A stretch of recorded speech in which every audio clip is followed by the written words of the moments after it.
Hello again, and welcome back to day 3 of the Iowa Hunger Summit. I'm so excited to have you all here with us once again as we continue the conversation on hunger and food insecurity within our communities. As a reminder, I highly encourage you to use our chat feature and remember to submit questions for our speakers via the button below. You can also continue the conversation on social media with the hashtag IA Hunger Summit 20. Today, I am so excited to have the Director of Civil and Human Rights Commission for the City of Des Moines, Joshua Barr. As director, he increased the number of complaints filed in the office by 170% and the number of probable cause discrimination cases by 500%. He has also spearheaded the Bridging the Gap initiative, where the commission conducted community dialogues to develop policies designed to increase opportunity and make a safe, more just community for all.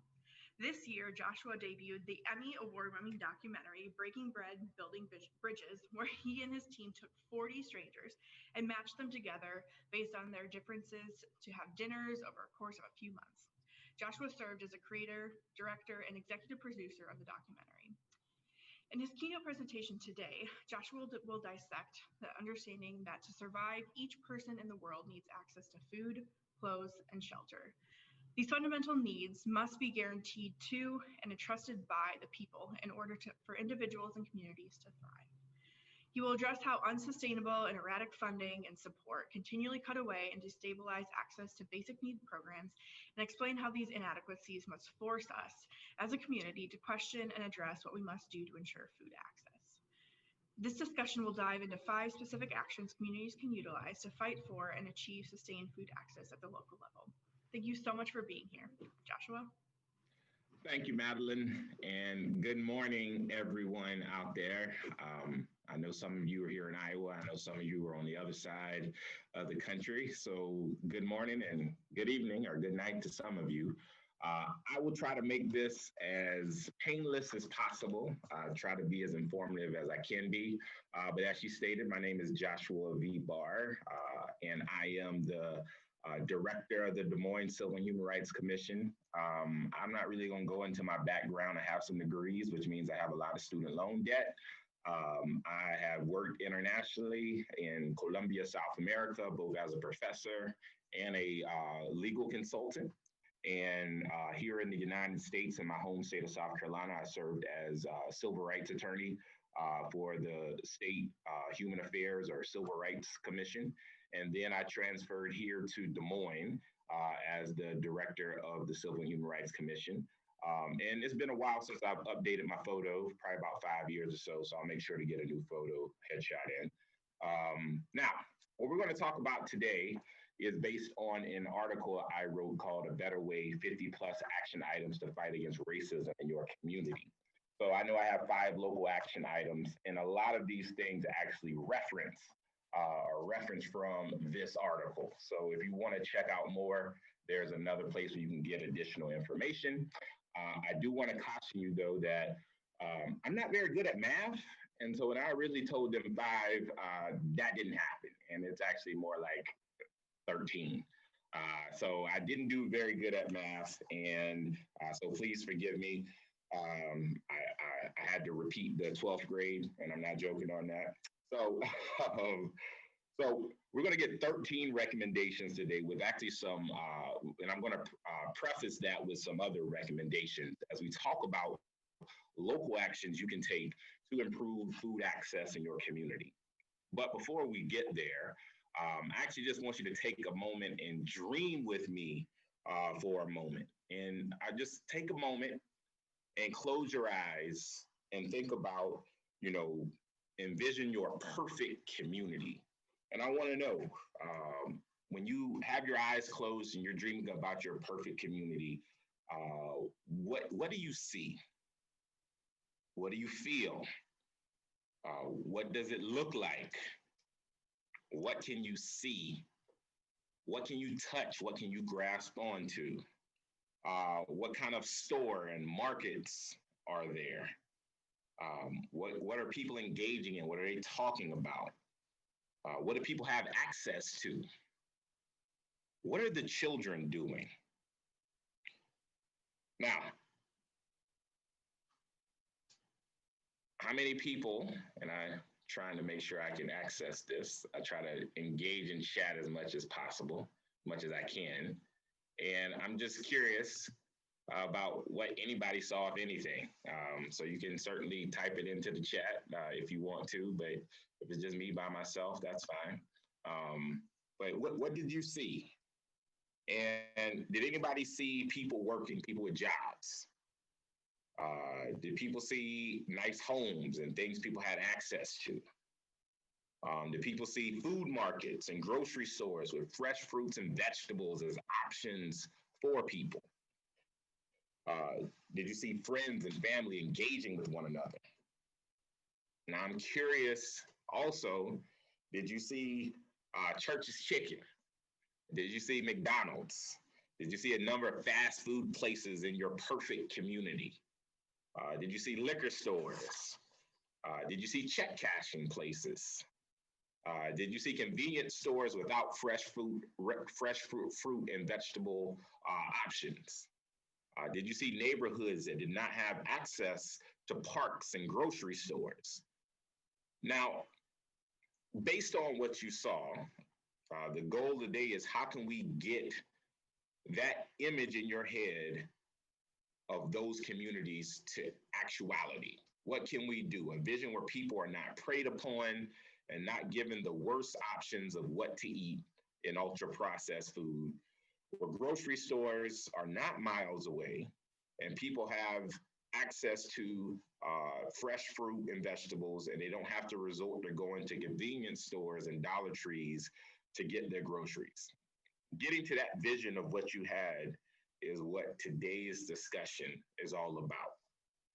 So first, let me get some common terms in so we're all speaking the same language. So when we talk about food access, we're really examining the accessibility and affordability of food retailers, specifically factors such as travel time and shopping and availability of healthy foods and prices, which play into a number of socioeconomic factors. We're also talking about food security, and food security is when there is enough food for all family members at all times to live a healthy and productive life. We'll also be talking about food deserts. And food deserts are areas where people have limited access to a variety of healthy foods. In urban areas, that's where you have at least 500 people or 33% of the population. They have to live more than 1 mile from the nearest from a near large grocery store that has those healthy options. In rural areas, that's 500 people that live 10 miles or more from the nearest large grocery store where they have access to healthy fruit and vegetable options. Other terms I'll be using today, you may hear me say the term European American or African American rather than white or black. I learned by reading a great book that a lot of times we get into the color game, but color game is designed to separate us, and they have derogatory terms behind them. So if you hear me using those terms, I'm actually saying what someone else may say as white or black. But I stepped out of the color game once I recognized that when I was a kid and the teacher asked me to color in my family, I usually reach for a brown crayon, and my European classmates reach for the peach. So I'm really going to stick more so into ethnicity and geographical areas rather than getting into color, because most people are not all white and other people are not black as we traditionally use it. So with that, why do we need to improve food access? There are a number of reasons, and a number of organizations have stated that 40% of Americans struggle to pay at least one basic need like food or rent. 65% of Americans cannot handle a $500 emergency. In 2019, 34 million people lived in poverty in America. For a family of four, that means earning just $25,000 per year. Prior to the coronavirus pandemic, more than 35 million people struggled with hunger in the United States. And That included 10 million children. Children are more likely to face food insecurity than any other group in the United States. Most SNAP benefits are actually come really from the biggest user of that is children. The coronavirus pandemic has left millions more families without stable employment, meaning millions more are going hungry each year or each day, excuse me. So when we talk about food access and health concerns, there's another reason why it's important. It's not just about poverty, but it's also about your health. Living closer to healthy food retail is among the factors associated with better eating habits and decreased risk for obesity and diet-related diseases. Obesity and overweight affects 2 in every 3 adults and 1/3 of children ages 6 to 19. More than half of Latino and American children are classified as overweight or obese. And for the first time in history, American children are projected to live shorter lives than their parents. California University study in 2012 predicted that an additional 10 stores located within a mile of a person's residence would likely correspond to a 50% increase in likely eating 4 or more servings of fruits or vegetables a day, which means that the lack of access to healthy options and increases our ability to eat things that are not very good for us. So, I have family members that have, heart conditions or cancer. And if you ever set in on a doctor's visit to persons that have heart-related issues, heart disease, and hypertension, as well as cancer, one of the first things they tell you to do is they completely change your diet once you've been diagnosed. They tell you you have to stop eating this, and you have to stop eating fried foods, and you have to decrease your oil, increase your fruit and vegetable intake, as well as stopping to, as well as cutting back and eating more organic, minimally processed foods. So we already know, health physicians already know that you have to cut out certain things, but in certain communities where there's a dearth of access to healthy options in grocery stores with fresh fruits and vegetables, these communities and families are eating more of the things they shouldn't eat, which increases your likelihood of getting heart disease, hypertension, and cancer. Because in those communities, they have a lot of ultra-processed foods. And when we talk about ultra-processed foods, those are things that ultra-processed foods are highly processed foods. And these highly processed foods go through a packaging and process stage where manufacturers inject additional flavors, added sugars, added fats, and additional chemicals. And these are really those really shiny packages that really attract kids and sit at the bottom of the cash register where they can reach out to. And they add things beyond salt, sugars, and oils, and include many things that you would not add if you were actually cooking in your kitchen. So no one's sitting in their kitchen like, hey, let me add some nitrates to this. Hey, let me add some hydrogen to what I'm cooking. But those are those things that are added to foods to make them tastier, to make them long lasting. And ultra processed foods are found in greater abundance in poor communities and communities, non-European American communities, in regards to both convenience stores and restaurants. So we know these things are bad for us. Doctors change diets the moment something happens. So essentially, you have to understand that food is the medicine. And Ann Wigmore said it best. The food you eat can either be the safest and most powerful form of medicine, or it can be the slowest form of poison. So we want to make sure that our families and our children around the community, around the country, are not eating poison. Let food be thy medicine and medicine be thy food. And this is really important because when you have impoverished communities that don't have access to healthy options, that don't have good jobs, that don't have steady incomes, these people are more likely to use ERs or emergency rooms as their primary doctor. And many Americans have stopped going to family doctors, and they only go for not to prevent, but actually to treat problems and issues. So the thing that we have to understand is that with those issues, persons who primarily get their medical treatment at ERs, many of these families actually do not pay their bill. And actually, who bears the brunt of that? We do. They actually tick up other people's bills to ensure that when certain families and communities don't pay their bills. But I think James Baldwin said it best. And I believe that this is one of the primary reasons why we need to improve food access. He says, we have yet to understand that if I am starving, you are in danger. And one of the surest ways, if you want to reduce a public safety budget and not have to worry about crime, is to ensure that people have access to food and do not have to worry about going hungry. And if you really want to improve situations, make sure that you are improving people's ability to put food on the table and feed their children. Now, why are we going local? Why are we talking local? Because most people, when we talk government, they think about the federal government. But if you look at federal government, we're talking about local level because federal government has continued to cut funding to food access over the years. In 2014, the federal government cut $80 million from the SNAP program. The current administration is trying to cut $180 billion over the next 10 years to the supplemental food program. And because government is making those cuts, local communities have to step up.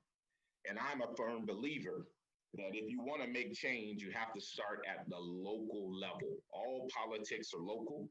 Local government affects us more on a daily basis than any other form of government. If you have potholes, you don't call Trump and say, Trump, I got potholes. Can you fix those? Hello?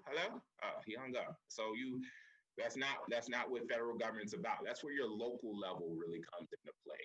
If local government suddenly cut off their funding tomorrow and decided to cut their spending and cut their access to communities, if you call 911, no one's going to pick up in regards to your fire or your other emergency that you have an issue with. If you have animal rescue issues or dog or cat issues, no one's going to come out and get your animal unless there's a private company out there. If you're having issues with trash, or you want to have a park for your children, that's local government. So you have to understand on a daily basis, local government affects us more than any form of government.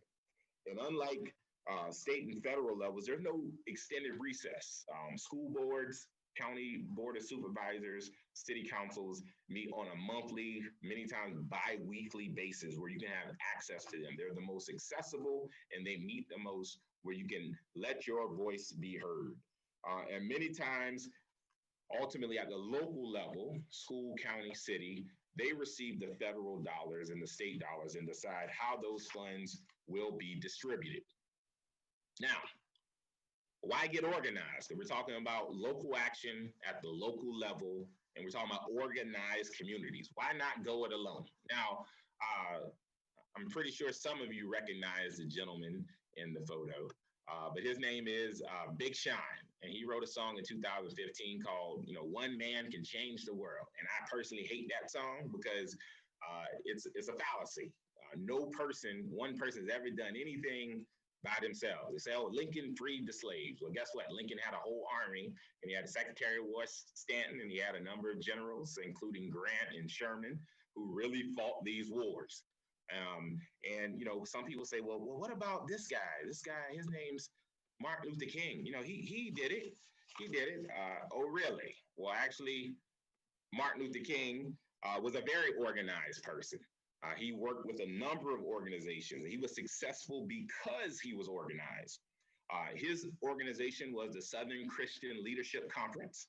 And the photo to my right, his second in charge, Ralph Abernathy, is standing right behind him. He worked with other organizations, such as the Student Nonviolent Coordinating Committee, which is a group of people standing behind him in the middle photo. He also worked with organizations such as CORE, NAACP, in the Urban League, as well as a network of Black churches to get things done. He was the face, but he had an army of many people who cared about these issues behind him. There's a great saying that if you want to go fast, go alone. If you want to go far, we go together. So organization can make yourself so big that you cannot be ignored. Now, some people may get the glory, but ultimately, the ultimate glory is for the greater good. So in a system, we all operate in systems that are really operate on greed and sometimes, many times, white supremacy. Nothing good happens to non-affluent, non-European communities unless good people are organized and mobilized to make them happen. And King is a living example of that. And if you are disorganized and you're going at it alone, it makes it much easier to ignore you. So, what are the basics of taking action? So before you get started, there are certain things that you need to do, and some of these things are referenced in the article. The first thing you need to do is know who your local representatives are in your district or ward. You need to know who they operate as in the city council, either the county, as well as the school board. You also need to know in regards to knowing who your local representatives are. Do you operate under a mayor or a city council or a manager city council form of government? Some cities have very strong mayors where the mayor is the chief executive officer. Other cities, the mayor is just a figurehead like the Queen of England or the Emperor of Japan, where they issue proclamations and cut ribbons, but the real power lies within the city manager who administrates the policy while city council makes the policy. You need to understand how that works, because once you know how that works, you know who the departments and various forms of government have to answer to under that local government. You need to learn the city council makes laws and they pass ordinances to become law. And many times that's a simple majority. Know that number and use it to your advantage. You also need to identify who those members are. And sometimes a simple Google search of who are my city council members or who are my school board members, who are my county supervisors can let you know. But you need to include, the name of your city in that. Now, many of us don't really know how local government works, the powers of a school board, the powers of a county, the powers of the city, because it was never taught in school. It's funny, we sit in school for many years and they never talk about what a school board is and what they do. Like, how is that possible? But you also need to meet with your local representatives, have coffee with them. Policies follow beliefs. Any law that passes based on someone's belief that this is important. So find out what your representatives believe in, understand, hear them out, get to know them, understand their story. Know that collective change happens through building relationships, and it's relationships that change hearts and minds. Our political institutions, they're comprised of rules, but they're rules created by people. And if you're going to change the system and the rules, you have to change those people. You have to change their hearts and minds. And you change them by building relationships. You also need to attend meetings. And when you attend those meetings, those city council, county supervisor, school board meetings, you need to understand how do they operate. When can persons from the public speak? Who can introduce ideas? Who the influencers are, both in the audience. And when I say audience, I'm talking about different businesses and different organizations who may come up and speak. And they say one thing and they sway the whole decision of the school board or the city council. But you also need to know the dynamics of the board and group. Who are the ones who are quick to speak? Who are the ones that really do their homework on how things operate? And once you know that, when you meet with them, you can have more effective meetings. So you have to understand local government. Once you have that understanding, or simultaneous to that understanding, you can get organized based on common interests and beliefs. And you can get organized with a number of different groups. You can get organized with people that live in your vicinity, that live around you. You can get organized with church members or civic organizations that you may be involved in that care about access to food. You can join or create a neighborhood association for your neighborhood. Again, if you create those things, you're much harder to ignore. You can join agencies that work to address food access issues for your community. Many communities have local agencies that really fight to address the dearth of options for communities. Or some people do that in addition to a number of other issues that they fight for. So the NAACP would be a good example of that. That's one issue amongst many that they fight for. But find out who those local agencies are in your community that address things. Or you can just start your own organization with like-minded persons. If nothing exists, you create and you build your own. The key thing that you have to understand is that many hands make for light work, and there's power in numbers. So to really be effective and to really sway people in local government, you have to be organized and you have to be building relationships, both with the people who make the decisions and both with people who are affected by those decisions. So Lincoln once said that the government of the people, by the people, and for the people shall not perish from the earth. So since we are all a part of government, as government is comprised of people, we need to play a role in shaping how it treats its people. And that means all of its people. So now we're going to look at the actions government can take with organized communities, for organized communities, and what actions organized communities can do for themselves. So when we talk about working with the people and with government, there's one key thing that is really important that every group needs to do. And that thing is engage the community. You need to understand the needs of the community. You don't make a move without this. And I said, don't move without, yes, don't move without this. Excuse me. So you need to understand that many times you may have an understanding of what you think the issues are, but without truly engaging community, you really don't have a full grasp. Food access may be one of 10 things, and it may be number 5 on the list. So you need to really go out there, engage community. Now, what are the ways to do those? One way is to conduct a survey with your organized organization, or you can work with local universities to have students conduct surveys, really trying to understand what are the concerns of your community? And is food access one of those concerns? Another thing you can do is conduct dialogues, deliberative dialogues, where people are sitting around in a circle, like in this photo, and they're discussing the issues that are important to them in their community. And you can do multiple dialogues because, again, it's really hard for people to participate, or they may feel intimidated to participate if they're in a really big group, town halls, and they're not able to, there's not enough time. So small groups, a real focus group on understanding the issue, having multiple engagements is probably key to really gathering data. Now, I personally think you avoid town halls. Why? Because a lot of times town halls is a good place for people to get their rocks off, make a bunch of complaints, and then leave. And they feel good, but what have we really accomplished? So if you are going to do a town hall, you should collect data, understand who's in the room, have a survey or something that they're filling out, understanding what's important to them.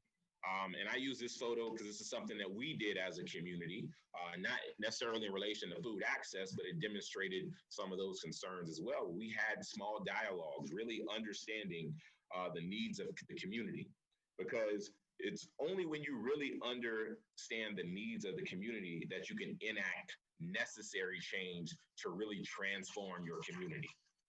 So that is one of the first things that you really need to do.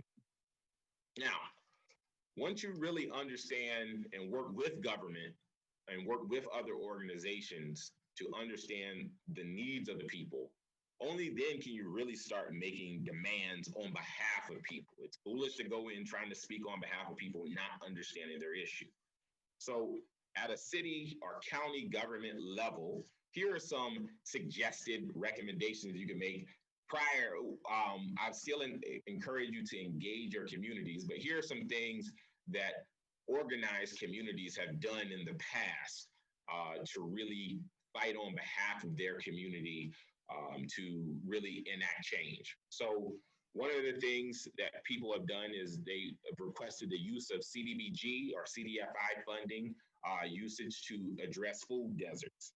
And what is CDBG funding? That is Community Block Grant Development Program, and the CDFI is Community Development Financial Institutions Program. And both of those programs are pretty flexible at providing community the resources to address a wide range of unique community development needs. And a lot of this CDBG funding is federal funding, but it comes to the local government. And the local government really decides what neighborhoods and what communities they're going to put this funding in. And according to the U.S. Department of Agriculture, the development of food hubs, co-ops, and food access for community can meet the criteria, may meet the criteria of the use of CDBG funding. So the question is, if your city or your county has this CDBG funding, where is the money going? You can follow the money. So the city of Austin, Texas recently passed an ordinance to make sure that they're using CDBG funding to address food deserts. So again, you can utilize this local funding, and many communities get this funding on a yearly basis to address concerns in the community. And sometimes it doesn't go to the communities that need it most. So you need to ask questions. Go to your community development office or your economic development office or your city manager's office or your mayor's office and say, hey, where is our CDBG funding going? And is it going to our community? And is it being used to address food concerns in our community? You can also use tax incentives for grocery stores to operate in low-income neighborhoods. A number of communities are doing it today. Philadelphia, DC, Atlanta, a number of communities are really offering incentives for local, for communities and businesses, to open stores in local communities. They're offering them free buildings, offering them the land. They get the land for free and don't have to pay taxes on it for a number of years if you actually put in this grocery store into this community. And that's one of the options that a number of communities have. Some have failed, some have succeeded. I just want to be clear on that. That's why you engage the community. And some grocery stores have been abandoned and they ask them to retrofit. And if you as a business take over this building, we'll get this building to you for free. And we'll also give some building funds and grants to you for retrofitting this building to implement this grocery store here. Another key thing that people have done is increase the minimum wage. One thing that people have to understand is grocery stores are penny profit stores. Their profit margins are very thin, about 1%, 1 to 4% profit based on revenues and loss items a year. So they have very thin profits. So it's very thin profit margin. So if you really want a grocery store to be profitable, you have to increase disposable income. How do you do that? You increase disposable income by increasing the minimum wage. So that's one thing people can fight for, is an increase in the minimum wage so people can increase disposable income and they're not just going in and buying minimum items because of the limitations of government programs, but they also have additional funding that they can use. And remember, many Americans are operating, they can't really even handle a $500 emergency. So this is something that may increase disposable income, which would whet the appetite of a business to come into a neighborhood and open a business so they can increase their profits. So another thing that can be asked for is the creation of community gardens through their parks department. A number of communities, including the Des Moines area, have community gardens. Those things can be bought on demand by communities to say, we want access to fresh fruits and fresh vegetables in our community.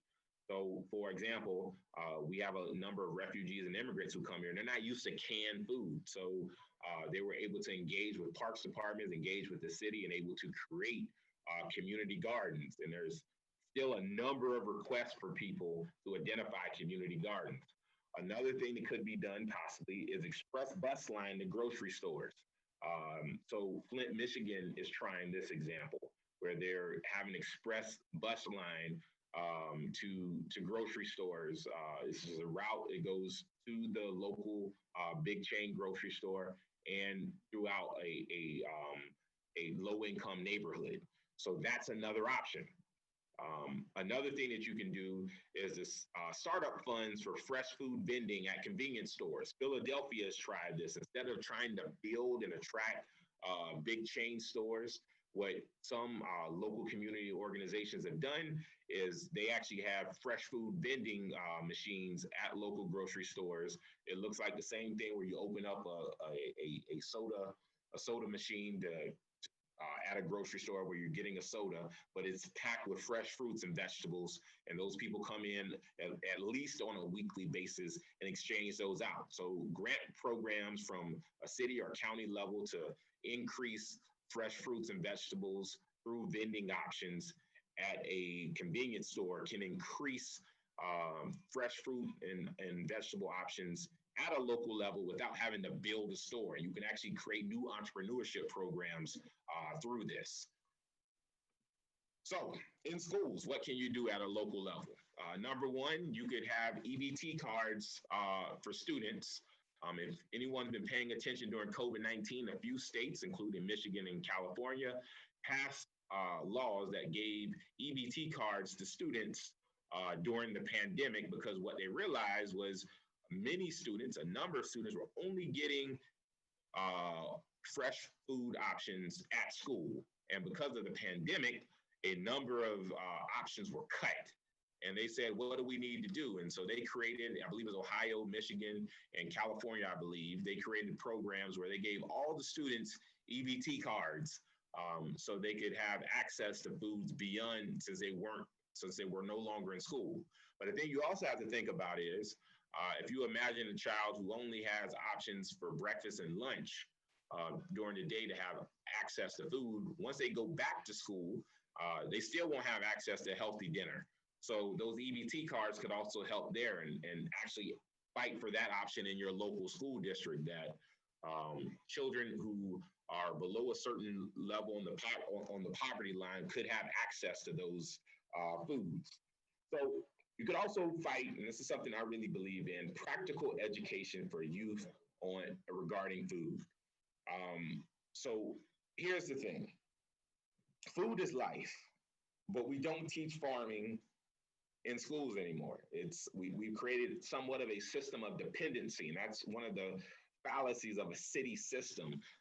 My parents actually grew up, and their family were farmers, but my family, my parents were part of the integration generation. And the first thing they did was run away from the farm, and they went to the city because the city promised an easier life where you don't have to toil by the sweat of your brow and with your hands in hopes of additional funding. And that's the thing. The city says that if you come work for us, we'll give you a certain wage and you'll be able to buy your foods through these systems that make it easier for you not to have to grow your own things. But here's the thing that you need to understand. Integration really happened in 1960s, 1970s, and a little later for some communities. But since integration happened, the minimum wage has not risen with GDP, or has not risen with the excess funding that the growth of the economic growth of the country. It's actually remained stagnant and has not risen with the growth of our country. And a lot of that may have to do with racism. Why is it that minimum wage has not risen since integration essentially took over? And because of that, you have people who are in school systems. They don't know how to grow their own foods. We've taken out home economics. They don't know how to cook. They don't really understand healthy living. There are some health classes, but health is not a part of a continuing education. Certain times you only take it for a part of a semester or a part of a year. We really don't teach people how to address poverty. And one of the things that could work at addressing poverty is really knowing how to be self-sufficient. So we really need to teach practical education to our youth. A number of things beyond this, but one of the basics is food, clothes, and shelter. How do I grow my own food? How do I cook my food? How do I build a house? How do I make my own clothes if I so choose? Those are the basics. And you can have collaboration with local university extensions, such as Clemson Extension and Iowa State Extension and Ohio State Extension, which teach people these basics, but somehow they've left the classroom. So we need to get back to that. Now, there's also things that people can do for themselves. And this is important because the thing you need to realize is no one is coming to save us. You can petition to the government all day and fight, but at the end of the day, while you are fighting To receive what you deserve from government or from your world, you also need to be fighting to give it to yourself, because sometimes we have to be our own hero. Now, what are the ways that we can be our own hero? First thing you have to understand is that building a grocery store alone won't solve the problem. The problem and the thing that we really need to build on is self-sufficiency and self-determination. Again, growing your own food really ends that dependency on the city system where you learning how to can and grow your own foods. My grandmothers used to do that as a kid, and it's something I really miss. And if you ever eaten a real tomato off the vine, you would know that in the grocery stores, the tomatoes in grocery stores pale in comparison to what growing your own food is. We need to also talk about seed saving. Here's the thing. Every time you bite into an apple or bite into an orange or cut a lemon, there's seeds in there, and seeds is life. And many times we throw those seeds away when we should be collecting those seeds and growing our own gardens. And that's something I've really started to do with my family and my wife. We're growing our own foods, and it makes a difference. It's actually kind of fun, really being living by your own means rather than being fully dependent on government. And certain things are cool. If you take a green onion or a scallion or whatever they call it, everything has a different name, the cebolla larga, whatever you call it in Spanish.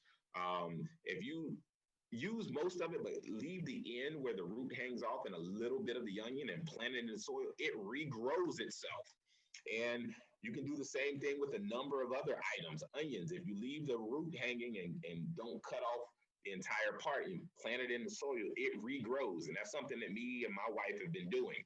We've been growing a lot of our own foods. We haven't bought scallions or green onions in months because they just keep regrowing. They grow pretty fast. Certain things grow slower, like carrots, but they grow pretty fast. And we need to learn those things. We need to learn how to be self-sufficient. And if governments won't give you lots, work with organized communities and buy your own lot so you grow your own urban garden. In certain cities, the city will sell you a lot and it'll be rather cheap. I've seen lots sell for $75 where government just sells a piece of land that they own but aren't using, and someone goes to city council and asks for it, and they'll sell it to you.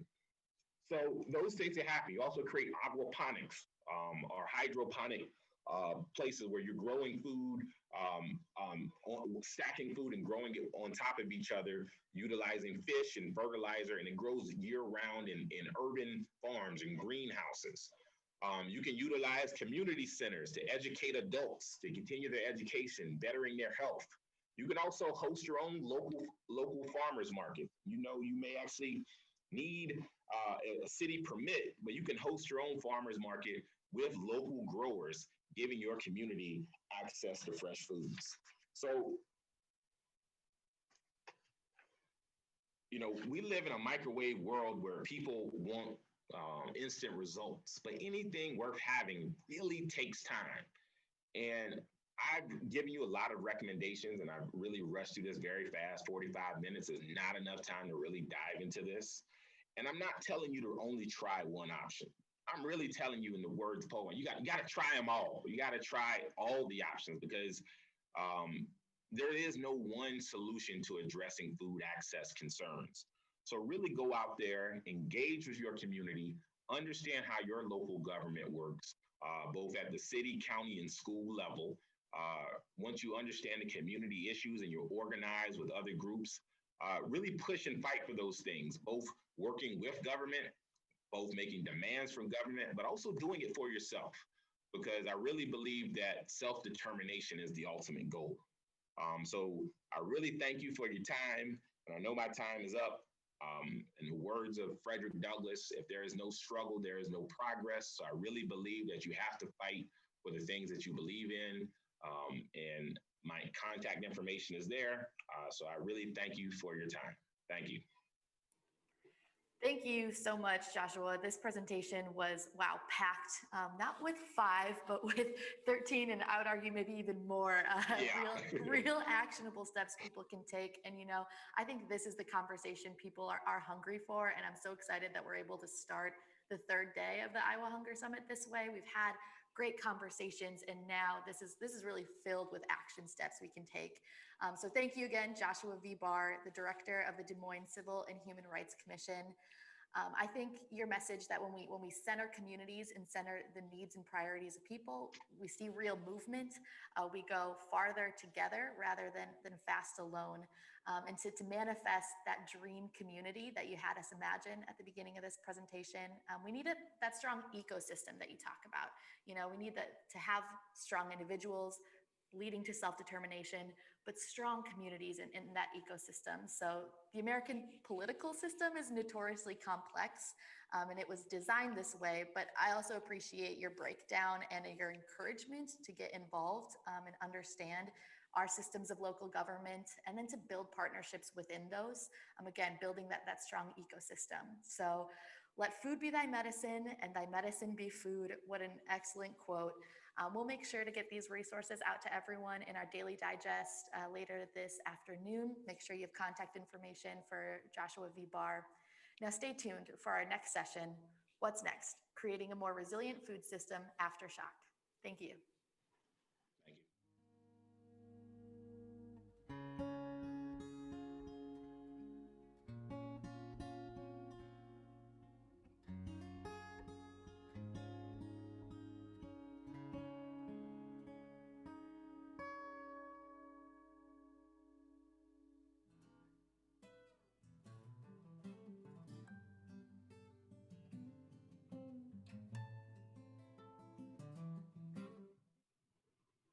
Hello, I'm so very excited to be moderating our next session here. This session serves as an opportunity for us to build upon yesterday's conversations on the response of COVID-19 as we continue to live in a world grappling with the effects of a global pandemic and the derecho, and look forward to improved, settled, and post-shock food systems.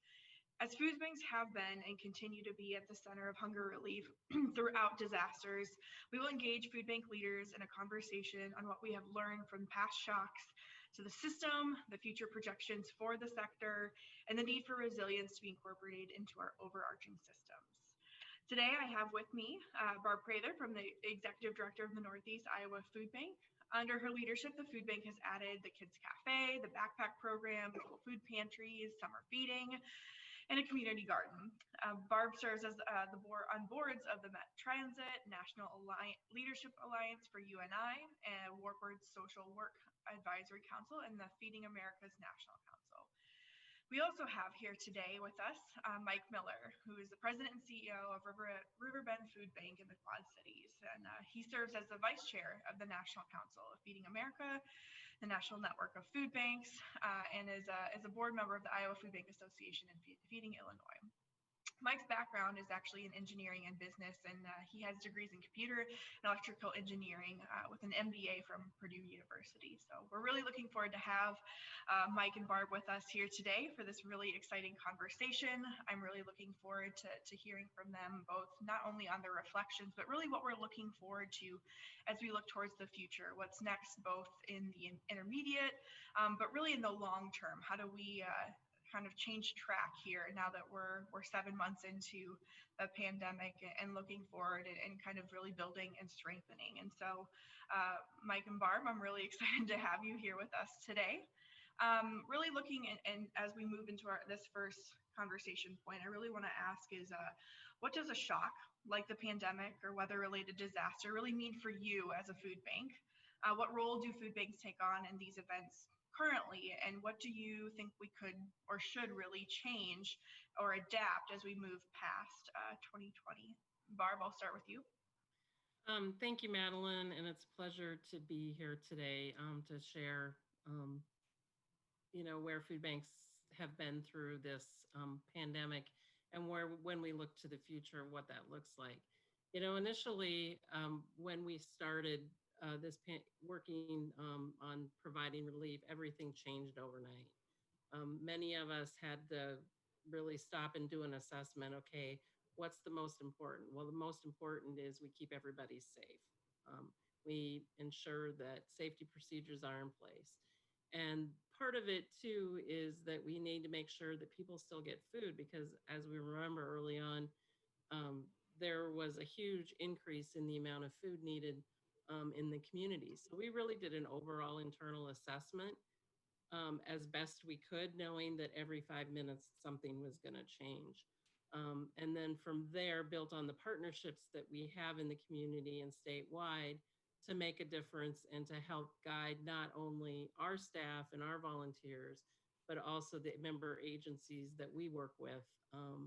And everything early on was a moving target. So we really built from our previous experience of how do we assess and develop and move forward during times of disaster, but knowing that this was going to be for the long haul, and this was really going to be a game changer for our operation, because ultimately what we wanted to do that was the most important is to make sure that the person who needed food got it, and they got it in a safe manner.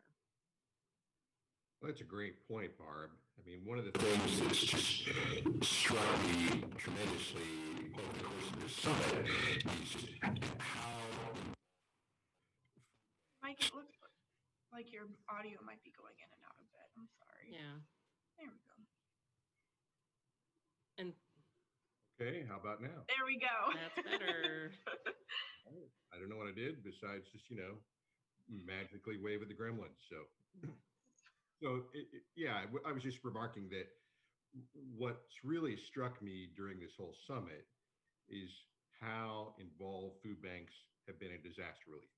We typically think of food banks involved in the everyday disaster of hunger. And I think there's some things we're going to talk about things we've learned over the course of the last 6 months that, we can take advantage of going forward. But when I listened to the Feeding Iowans Task Force yesterday, when I listened to the USDA and FNS reps, in terms of how much they work with food banks, it's just really striking how suddenly, there's just a whole new level of realization of how involved food banks are in this effort. And Barb's exactly right. Everything changed overnight.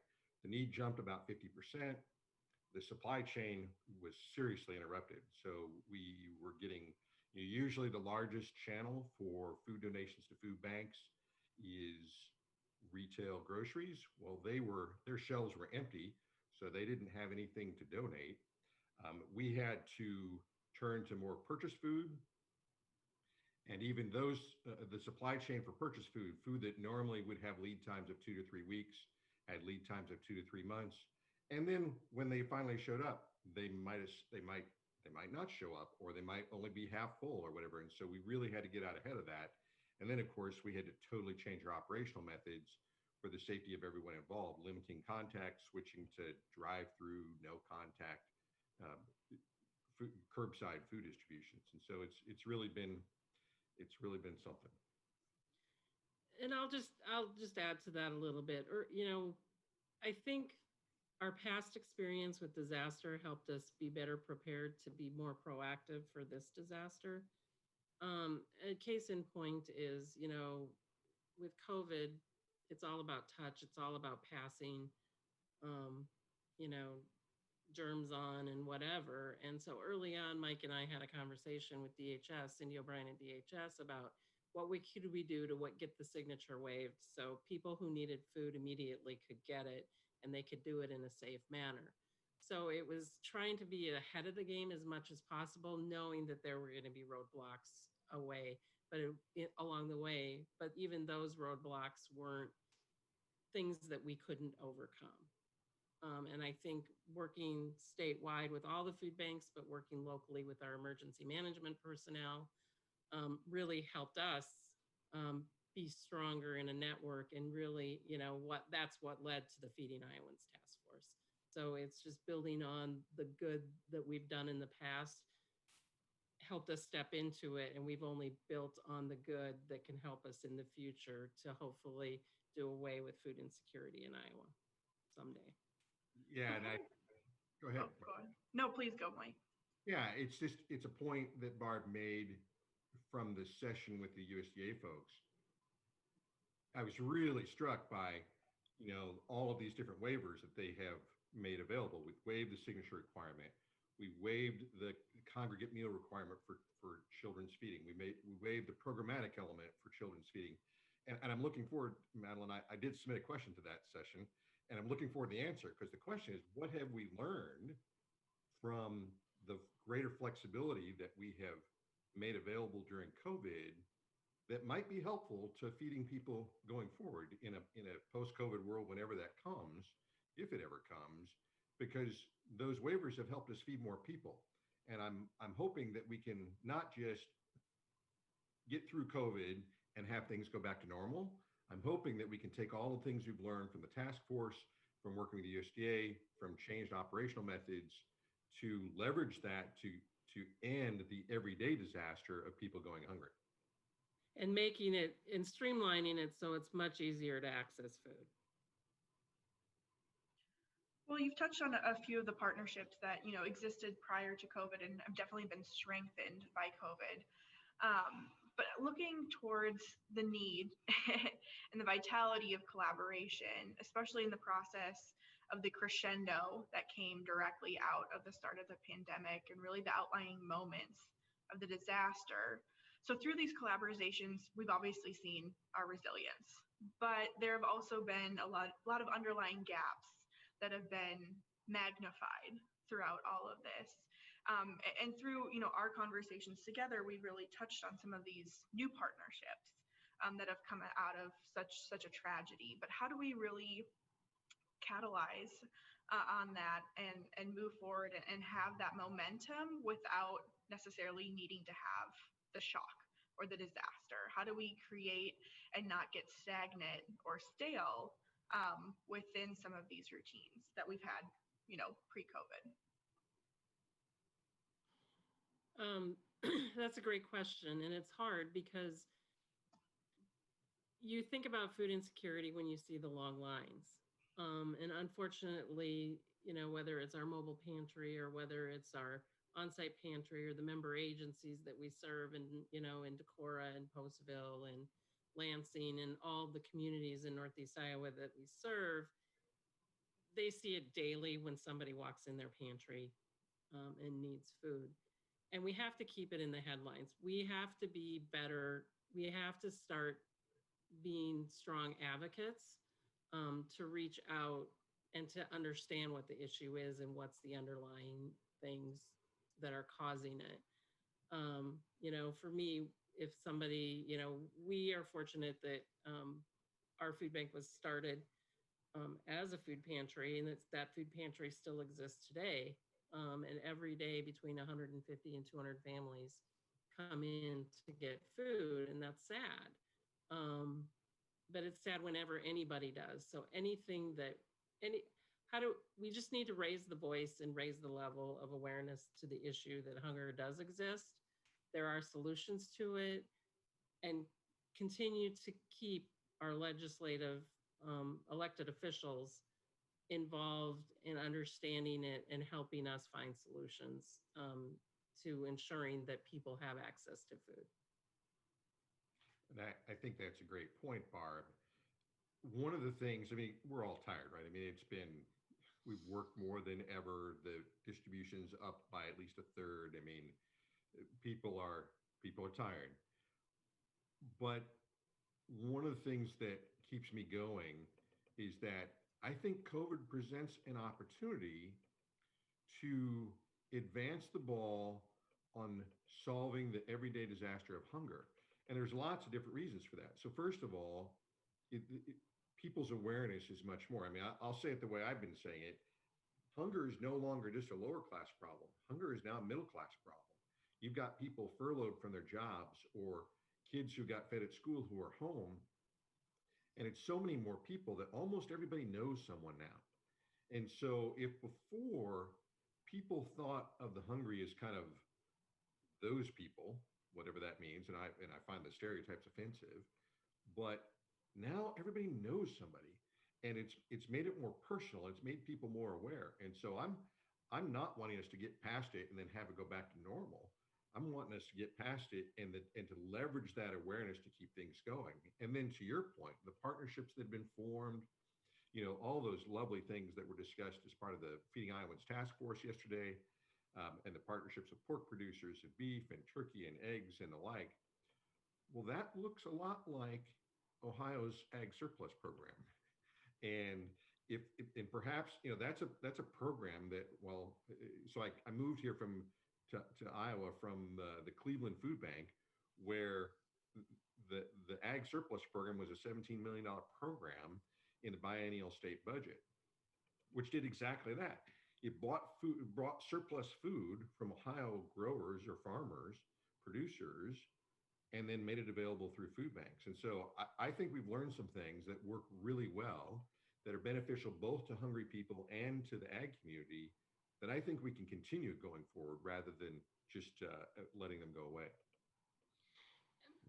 To piggyback on that, the food supply was probably one of our biggest challenges early on. And Mike is correct. The partnership that's been developed to put food in food banks to get out to the community have been incredible.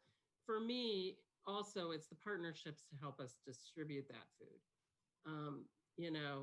Locally in Black Hawk County, we were able to work with Salvation Army, County Relief, our Sheriff's Department, Operation Threshold, and Embark to get food out into the community. We all leveraged everybody's strength in that partnership. Even People's Community Health Clinic helped us with that. So we looked within our community to leverage that out. One pantry in one of our counties closed, but people still needed food.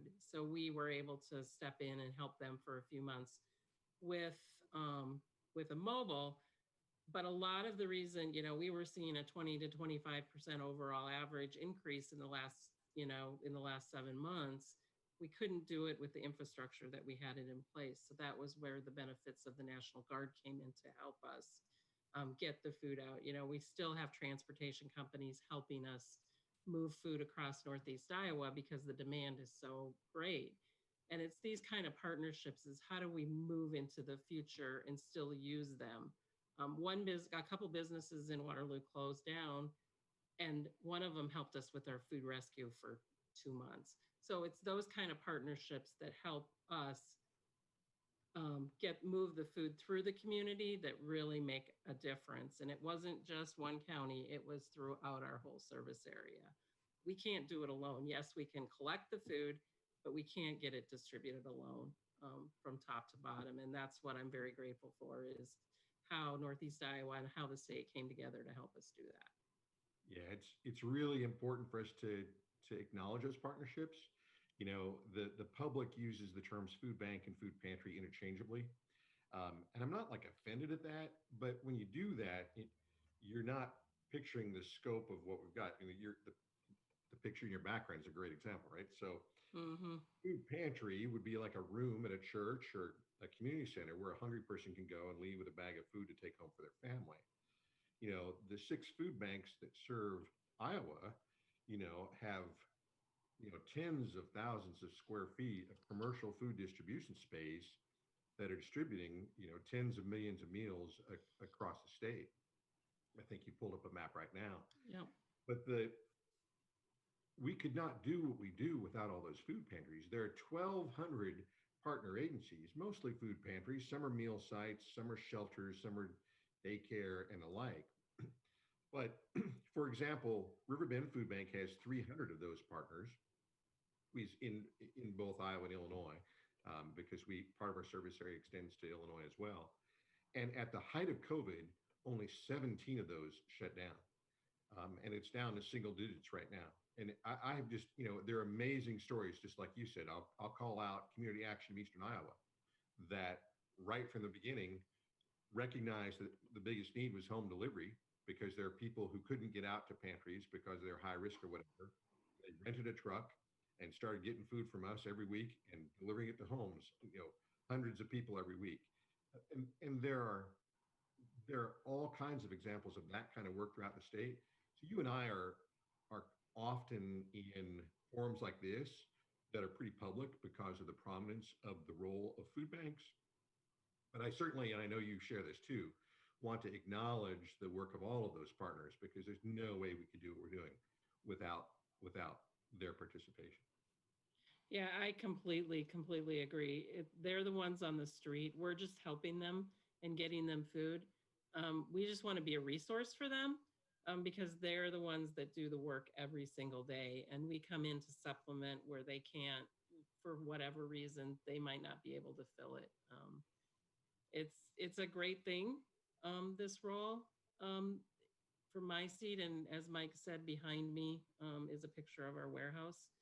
And it's the staff that do it day in and day out, and they have been nothing but amazing through all of this.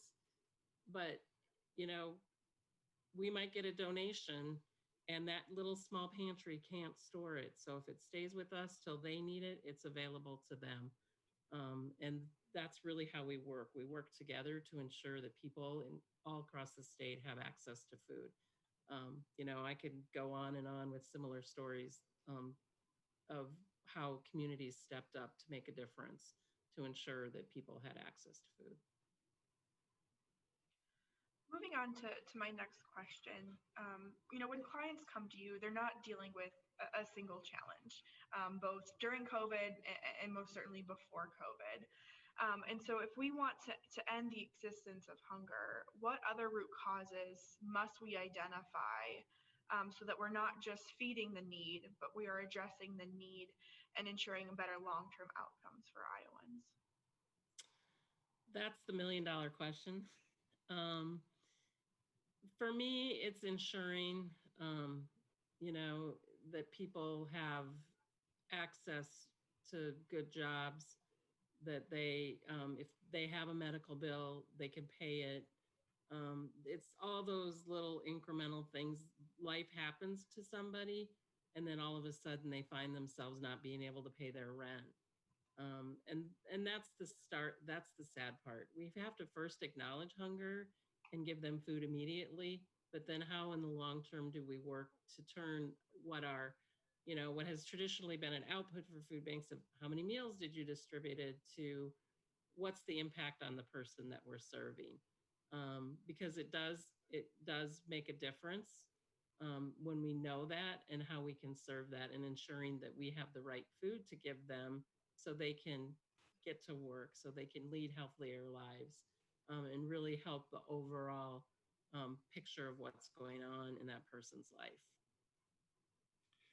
Yeah, I think that's accurate. And Madeline, the question really kind of gets after the evolution that's going on in food banking right now.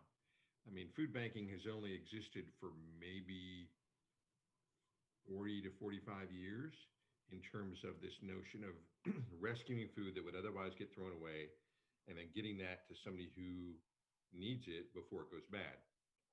And that's a perfectly good thing. But but hunger or food insecurity it's an economic problem. It's a symptom of an economic problem. It's people. It's people with limited economic means. Not all in poverty, by the way. I'd say only about half of the people we serve are eligible. Are eligible for federal assistance. I mean, it's not just people in poverty, but people who are dealing with that have multiple fires going in their lives. And the research says that if you only meet one of those needs, that's good. Okay, that's a good thing. It helps a person. You should do that. But if you can work together to put out 3 or 4 of those fires in somebody's life, then they have a chance to stand on their own 2 feet and get out of the situation they're in. And so for the 40 years that our organizations have been in existence, we've been pretty focused on feeding people. Let's rescue more food. Let's crank out the food. It's been an amazing results. You just graph the amount of food that these 6 organizations have distributed over the last 40 years, and it's incredible how much it's grown. But we're starting to ask ourselves, how can, because what happens is there are lots of organizations in our community have the wonderful services to offer people, and they can't get them to show up to get them. And what we're finding is, well, when we put 10,000 meals on a truck and go out to a parking lot and give them away, hundreds of people show up. And so what we're doing is partnering with other organizations to provide some other services in addition to just giving them food. And so we're starting to evolve to two prongs of our mission, if you will. It's feeding people and it's ending hunger. We're starting to think of those things as different. One is get everybody fed, and the other is help them not need anymore. But I think that the only thing I'd like to add to that, I participated in the Quad Cities Community Health Assessment this last go round. And it was really striking to me to listen to all these issues that were being identified as community health problems. And it was, there were diseases like obesity and high blood pressure. There was crime, there were education, there was domestic violence. And as I sat there, I thought, oh yeah, food would help that. Oh yeah, food would help that. If everybody's hungry in a household, it's going to be more tense. Yeah, if everybody were fed right, there'd be less of those health problems. And the simple fact is, there's enough food to feed everybody. We're just throwing it away. And so, by all means, I'm excited about food banks' evolution to include the ending hunger work along with our feeding people work. But we ought not give up on the feeding people work, because let's get everybody fed and then let's help them not need anymore. Yeah, and that's so true. It's about understanding where that access is so people can get it, so then they can get the additional services they need. That's why we've partnered with senior centers. That's why we've partnered with schools. That's why we partner, with community pantries, our mobiles. When we started our mobile pantry program, it was because a lot of the agencies didn't have the cooler and freezer space to handle the amount of food that was coming in, because right now about 68% of what we handle out of the Northeast Iowa Food Bank is perishable or frozen, which is an incredible jump from where it was before. And so we've got to be able to move it fast. So how can we partner with communities to get the most nutritious food out into the community, whether it's milk, whether it's other dairy products, whether it's protein, whether it's fresh fruits and vegetables, and it's creating those partnerships to get that healthy food out there. And so then they can work with that other program, whatever it is. And, I had a similar experience with our community needs health assessment too, is like, where do we take it from here and how do we partner with our communities? Knowing our role is food, but we also are serving the same group of people or the same people who need that information. And so how do we ensure that they know that that food is available? Well, and that kind of gets to some of the evolution of food banking too. And I don't know if you want to keep sharing your screen or not, Barb, but when food banking started 40 years ago, it was primarily canned goods. There was one panelist yesterday who kept referring to giving out cans of soup. Well, that's true. That's how it got started. But I would say about 15 years ago, food banks started building freezer capacity. And because protein, all the meat in the protein aisle has a date on it, but as long as it's frozen by that date, it's still safe. Well, it's safe forever. It loses quality, freezer burn alike after a couple, 3 months. But we started turning to frozen protein. And then from there, we went after fresh produce. Because fresh produce is both the healthiest and most abundant food that's available. This country plows under 1 billion pounds of unharvested produce every year. And so food banks have jumped all over that too. But the trick is exactly what you said. When we get cans, we got months or probably even years, depending on whether it's an acidic product, to get that distributed and it's still safe. Frozen food gets freezer burn after a couple, 3 months. Fresh produce, we might have weeks or even days from when we get it to when it needs to be consumed. And so we've had to get much more sophisticated, much more nimble in our distribution methods. Yes, that's exactly true. We built our new facility now 7 years ago, almost 8.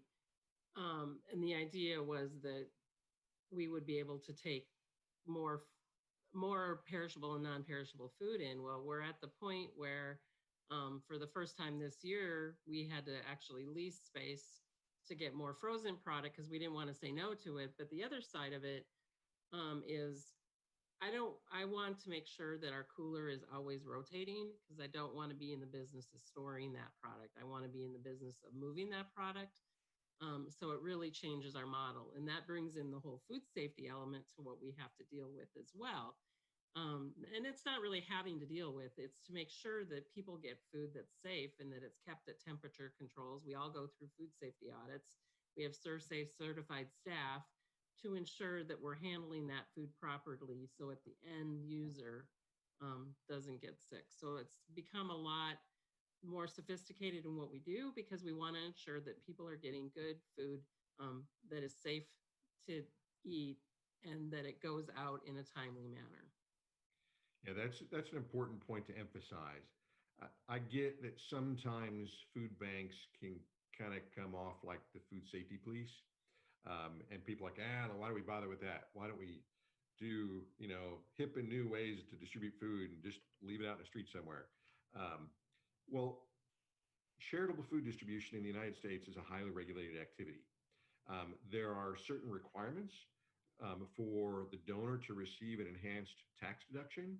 And that includes that the food has to be distributed out through 501c3 charities, or which includes organizations that pass the IRS church test.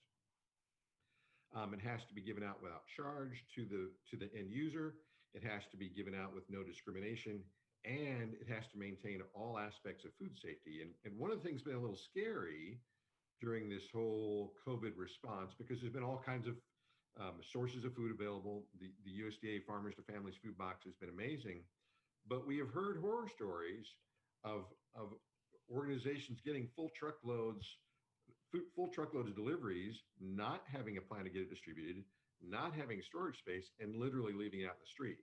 And one of the things that I know you and I are both insistent upon is that there should not be a lower standard of food safety because this is charitable work.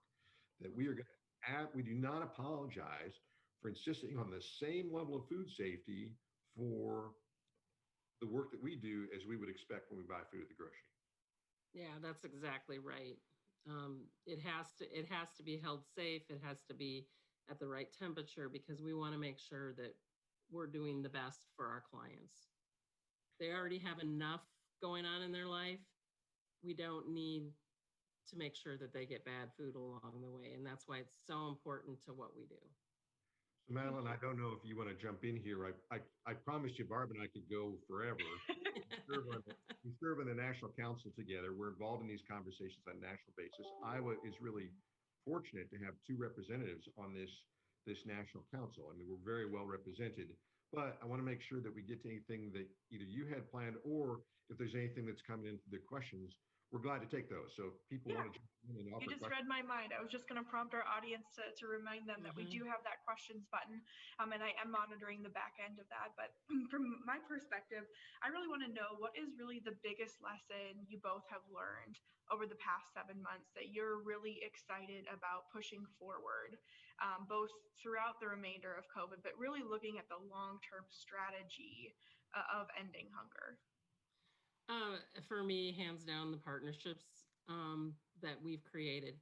It goes back to, I always go back when I talk about disasters and whatever, I go back to the 2008 floods and tornadoes and how that elevated the work that the food bank does in our area and how now it put us with a seat at the table and it's only grown from there.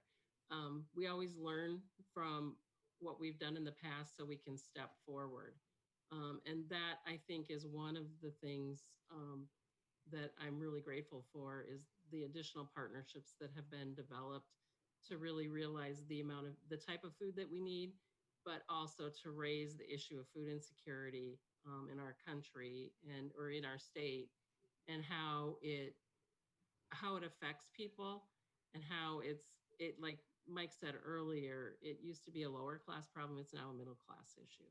And how can and it's okay to ask for help because that's why food banks are here. One of the statistics I've always liked to share at one point, and it's a couple of years old at this point, but at one point, the average number of visits a family made to our food pantry in Waterloo was about 7 times a year. So it's not people that are using it all the time. They're using it when they need it. And I believe that's going to continue to be true moving forward. But we can't do what we do without partnerships, and it takes everybody to really make a difference. prior to COVID, we were a predominantly organization that was funded through private, private contributions, foundations, individuals. We will continue to still see that, but government does have a role to play, and all of us need to be better advocates to raise the awareness to the issue of hunger and food insecurity in our communities, because it only makes us a stronger community when we can help solve that problem. Yeah, it looks like we're really redefining what private-public partnerships really means. Correct. And how do we include, the non-governmental or nonprofit sectors in those conversations as well. Mike, your thoughts? Sure, I'd say a couple things stand out for me. First off, this is going to be a marathon, not a sprint. Um, had COVID not happened, so the worst food insecurity that we had ever experienced in Iowa or this country followed the Great Recession 2009. And Barb and I and all of our partners have been working ever since then to try to improve food insecurity. And had COVID not happened, we would have made an announcement earlier this year that finally we had gotten food insecurity back down to 2008 levels. That it took us that long to recover from the Great Recession to get back down to 2008. And then COVID happened, and we now are experiencing the highest level of food insecurity ever, even more than after the Great Recession. And so, if we found a vaccine tomorrow, the economic recovery is not going to be instantaneous. It's going to take us a long time to recover from this. And so one of the biggest challenges that Barb and I and our colleagues face is balancing the need to have an immediate response to the crisis against needing to sustain that response over time. We can't just utilize all of our resources to have some spike of response and not be able to sustain that. We're going to have to continue that for the long haul. But let me not leave with a depressing thought, but an encouraging one. Our distribution is up significantly because of all these partnerships, because of all these different folks we're working with. We're distributing more than a third more food than we were pre-COVID. And that would have been enough to feed everybody pre-COVID. So we shouldn't stop. Okay. We shouldn't, whenever post-COVID is, we shouldn't say, oh, well, great, let's take it easy now, let things get back to normal. Let's continue what we're doing to put an end to the everyday disaster of hunger. And for me, that's what's been encouraging in this crisis, is to know that we can do that. Well, we did just have one question come in about volunteer management and how that has changed with the onset of COVID. So I'm interested to get your take on how your volunteer management may change now throughout the rest of COVID, but also post-COVID, as we've had to get a bit creative these last few months. So we've pretty much changed our whole volunteer policy at the food bank. Everything is scheduled. We, for a while, were only taking volunteers during the day. We had set up stations throughout the food bank so we could take more than 10 people, because it became very labor intensive for us, because we were used to client choice. Now we were packing boxes. Add in all the programs that we've added, with the bulk repack and all of that. We have had the National Guard in, we've had AmeriCorps in, which we're really grateful for. So during the day, we had shifts of volunteers, and we would put them in certain spots so they could spread out. We do tell them if they're sick, stay home. We do tell them they have to be masked up. They have to wash their hands as soon as they come. They're gloved, they're social distance, all of that. We have started taking night volunteer groups again, and that's going well. Again, no more than 10 to 12 in a spot, and they're all over in different spots at the food bank, which is great. So we're able to get more projects done, but it has impacted it because we don't see the corporate groups coming in like we used to. So we have to be really creative in how we are doing things. It's not easy. We just manage it on a daily basis. It's probably more like a weekly basis now, but always being ahead of the game and always making sure that people are kept safe. They don't feel at risk. of contracting anything, and that we can still get the work done that we need, because our food bank has always been volunteer intensive, and we need to make sure that we can continue to have that help, because we need it, because there's a lot of work to do. Oh yeah, we miss our volunteers incredibly in a normal year. We have 38 staff, and in a normal year, 4,400 volunteers. We miss them terribly. At the beginning of COVID, we just stopped that altogether.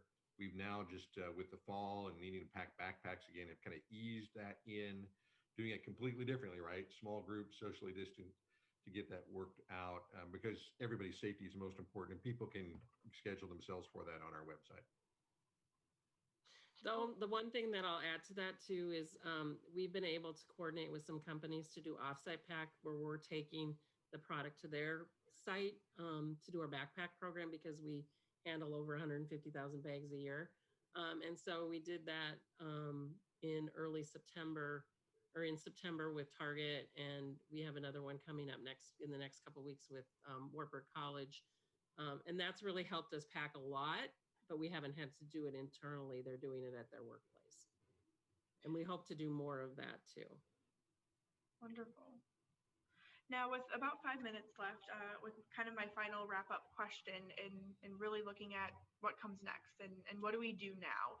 What do we do now within the short term to ensure that the long-term strategy is set in place? I know we've touched on this a little bit, but kind of what are your final closing thoughts as we, look into the end of 2020, not necessarily seeing the end of the road ending at the end of the year, and not necessarily having any sort of finality in moving back to what may be the new normal? We just need to, we're trying to be as proactive as possible in planning ahead and for the what if scenarios. When this started, we had to be very reactive. We're turning into the more proactive. We're looking at long-term strategies to ensure that we have access to the right kind of foods, that we have access to the volunteers we need, that we have access to the the funding resources that we need to be proactive, to ensure that people in Northeast Iowa have access to food. And we know and realize we can't do that alone, but just building on the wins and the strengths and the lessons learned from the past to make us a stronger organization in the future, so that we can ensure that the person that needs food will have access to it wherever they are in Northeast Iowa. Yep, Madeline, I'll give you 3 things. My friends say I speak in PowerPoint, so here's your 3 bullet points in response. First off, I'm going to give a shout out to the Iowa Waste Reduction Center. And quote, my favorite statistic of theirs, they actually track what goes to landfill in Iowa. And 20% of what goes to landfill in Iowa is food, and 1/3 of that is still in its original packaging. That would be enough food to feed everyone, and we want all of that food. So let's commit as a state to never throwing away food that could still be eaten by someone in need. Secondly, I'm going to challenge the partners that are with us on the summit right now to think about what's your vision for your food pantry.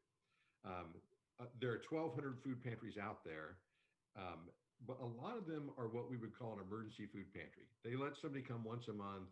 They give 3 days worth of food. And to those folks, I say, thank you very much. We appreciate your partnership. We appreciate the work that you're doing. But some of those folks are like they're really careful to track to make sure somebody's not what they call double dipping, like they don't go to one food pantry and then also come to theirs. I'm going to tell you something. There's only one reason a person would go to a second food pantry, because the first one didn't give them enough food. And I don't know about you, but I eat more than three days a month. And so I would just challenge our partners, what's your vision for your pantry? Do you just want to give out a little bit of food, or do you want to join us toward this vision of putting an end to hunger in our state? And then the last thing I just, toss out of encouragement is we've been capable of far more during COVID than we ever imagined. All of these new partnerships, our work with the state, the flexibilities that have come through USDA and FNS. Let's keep it going. Let's not get over COVID and let things go back to normal. Let's take all the things we've learned and use it to end the everyday disaster of hunger, not only in response to COVID, but on an ongoing basis. Well, thank you both so much. It has been an absolute joy. I'm really looking forward to following both of your missions as we continue to both struggle and attempt to survive and thrive throughout the next few months and through the end, but also past what we'll consider the end of COVID. As you both touched on, we will have many, many years of recovery. But again, thank you so much for being here. It's been a joy. Thank you, Madeline. And thank you, everybody, for the support.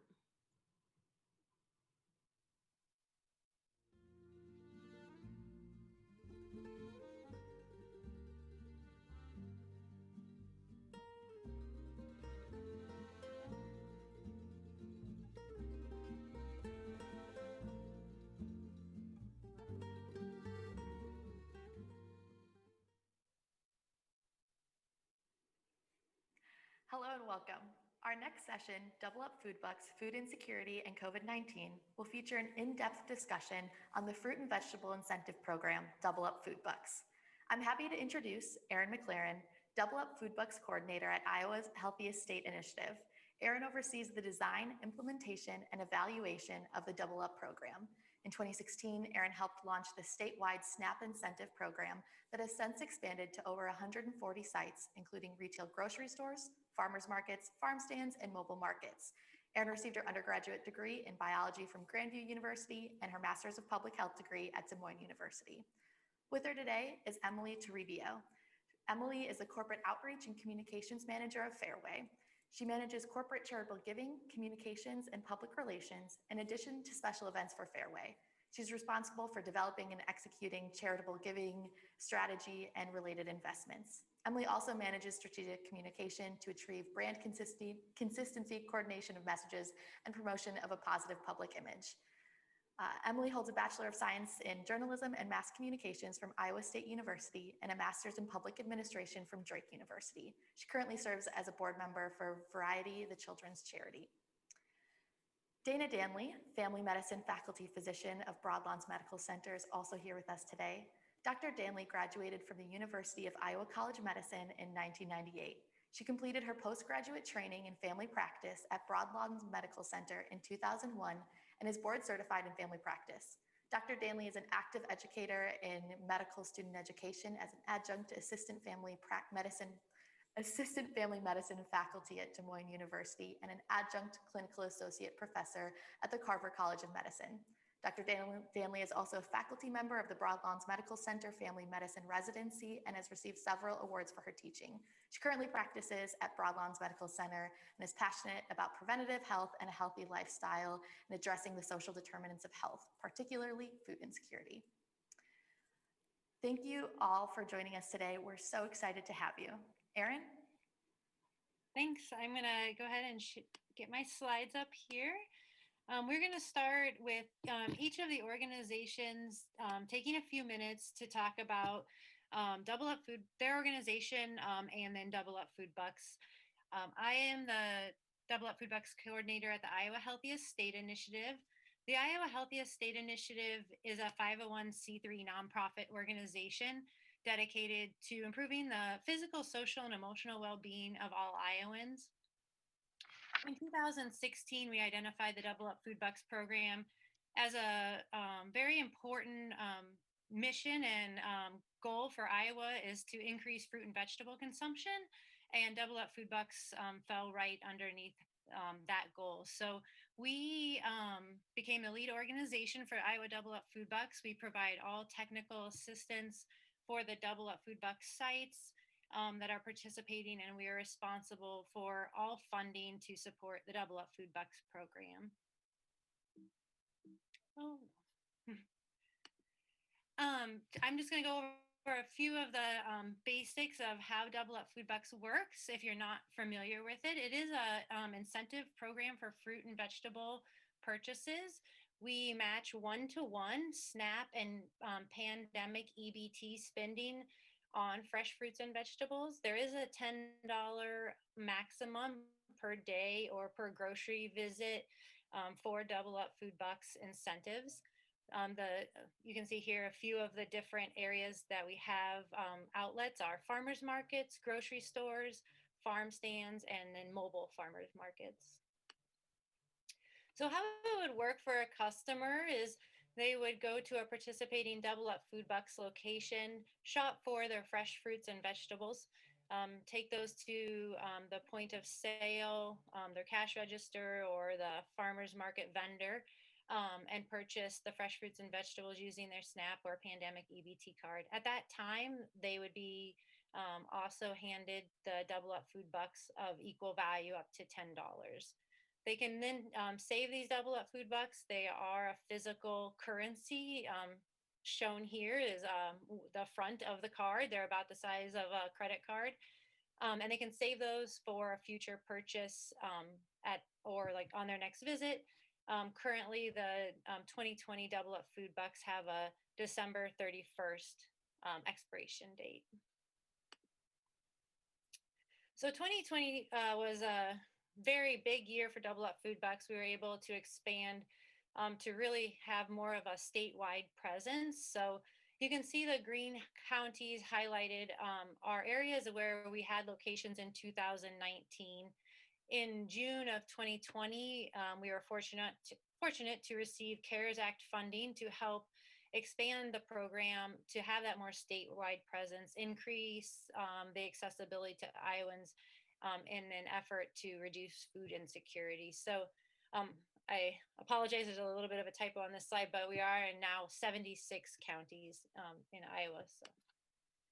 So far in 2020, we've redeemed a little over $866,000 of Double Up Food Bucks from Iowans. So $866,000 of fresh fruits and vegetables have gone home to Iowa families. And that's something that the Healthiest State Initiative couldn't be more excited about.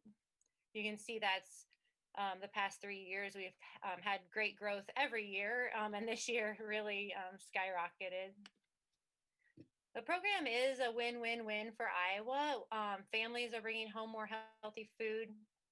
We do support local farmers and incentivize the purchase of local produce, both by encouraging retailers to procure more local produce, and then also encouraging Iowa farmers markets and farm stands to participate in the program. We also are working with Iowa grocers and Iowa food cooperatives. So the food dollars are staying here in our local economies and helping to strengthen the communities in Iowa. Some of the successes for the Iowa Double Up Food Bucks in 2020 have been the number one, the increased access that we were able to provide with the 105 new grocery stores, 76 of the 99 counties. And because of that, increased access and awareness and brand recognition have really been a huge milestone and success for the program. We are on the mouse and in conversations more and more every day. And that has been something that the Healthiest State is very happy about. And we want the program to be a part of the Iowa communities and a part of fighting food insecurity here in Iowa. We are also very happy about the redemption rates at Iowa farmers markets this year. We have seen 4 times the amount of Double Up Food Bucks redeemed this year as compared to 2019 during our growing season. And that was exciting because we all got a little bit of a late start at farmers markets this year due to COVID-19 and figuring out how to practice socially distancing and other COVID-19 guidelines. So even despite that kind of late and a little bit of a rocky start for farmers markets this season, they were able to bring in a greater number of Double Up Food Bucks than they've ever seen. So a little bit of that is also due to us using a universal currency between the grocery stores and farmers markets. So shoppers can earn at the farmers market and spend at the grocery store, or vice versa, earn Double Up Food Bucks at the grocery store and spend them at the farmers market. And that is something that is unique about the Iowa Double Up Food Bucks program as compared to other states in the nation that have nutrition incentive programs.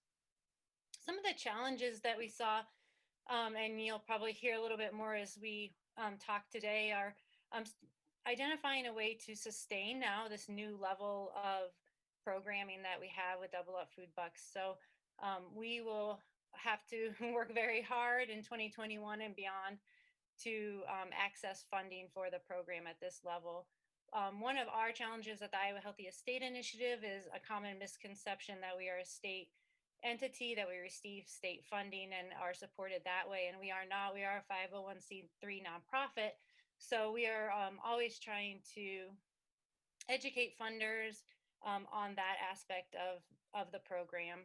Another challenge that we need to look at and begin to address as we move forward and are now at over 140 locations is maybe a technical solution for Double Up Food Buck distribution and redemption. Currently, we use a paper currency, which is excellent in its universal acceptance at all locations, but at the same time, it does come with some challenges such as budgeting when it has an expiration of 12 calendar months on it, and just making it a program that direct marketing farmers in Iowa can participate in.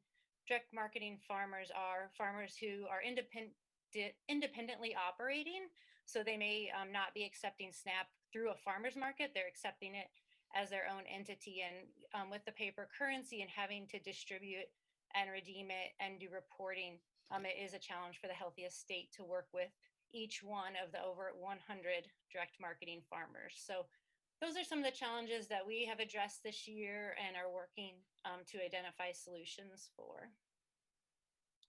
Some opportunities for us as we go forward. The USDA has a unique grant opportunity for nutrition incentive programs in the United States, and it's called the Gus Schumacher Nutrition Incentive Program. Through this, you have the opportunity to match all of your state, private, and local dollars one-to-one under this Gus Schumacher Nutrition Incentive Program. So this is something that the Healthiest State has taken advantage of previously in the last Farm Bill under a grant named Feeney, and we plan to, again, try to take advantage of this year in 2021 to increase any of the funding that we can for the Double Up Food Bucks program. And then we are also going to be working to try and engage the state in helping to fund the Double Up Food Bucks program. So we are very fortunate to have gotten CARES Act allocation from the Lieutenant Governor, Governor Reynolds, and the Feeding Iowa Task Force this summer, and that is federal funding that was directed to us through them. So we are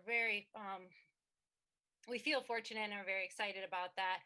And now we would like to encourage the governor and lieutenant governor to include us in their budget recommendations. So we have good relationships with both IDOLS and the Department of Human Services throughout our program years. And so we'll be working alongside them with their support. And then, of course, just as session comes up this spring, being there to educate our legislatures. So these currently are the statewide Double Up Food Bucks sponsors that financially contribute to the Double Up Food Bucks Nutrition Incentive Program.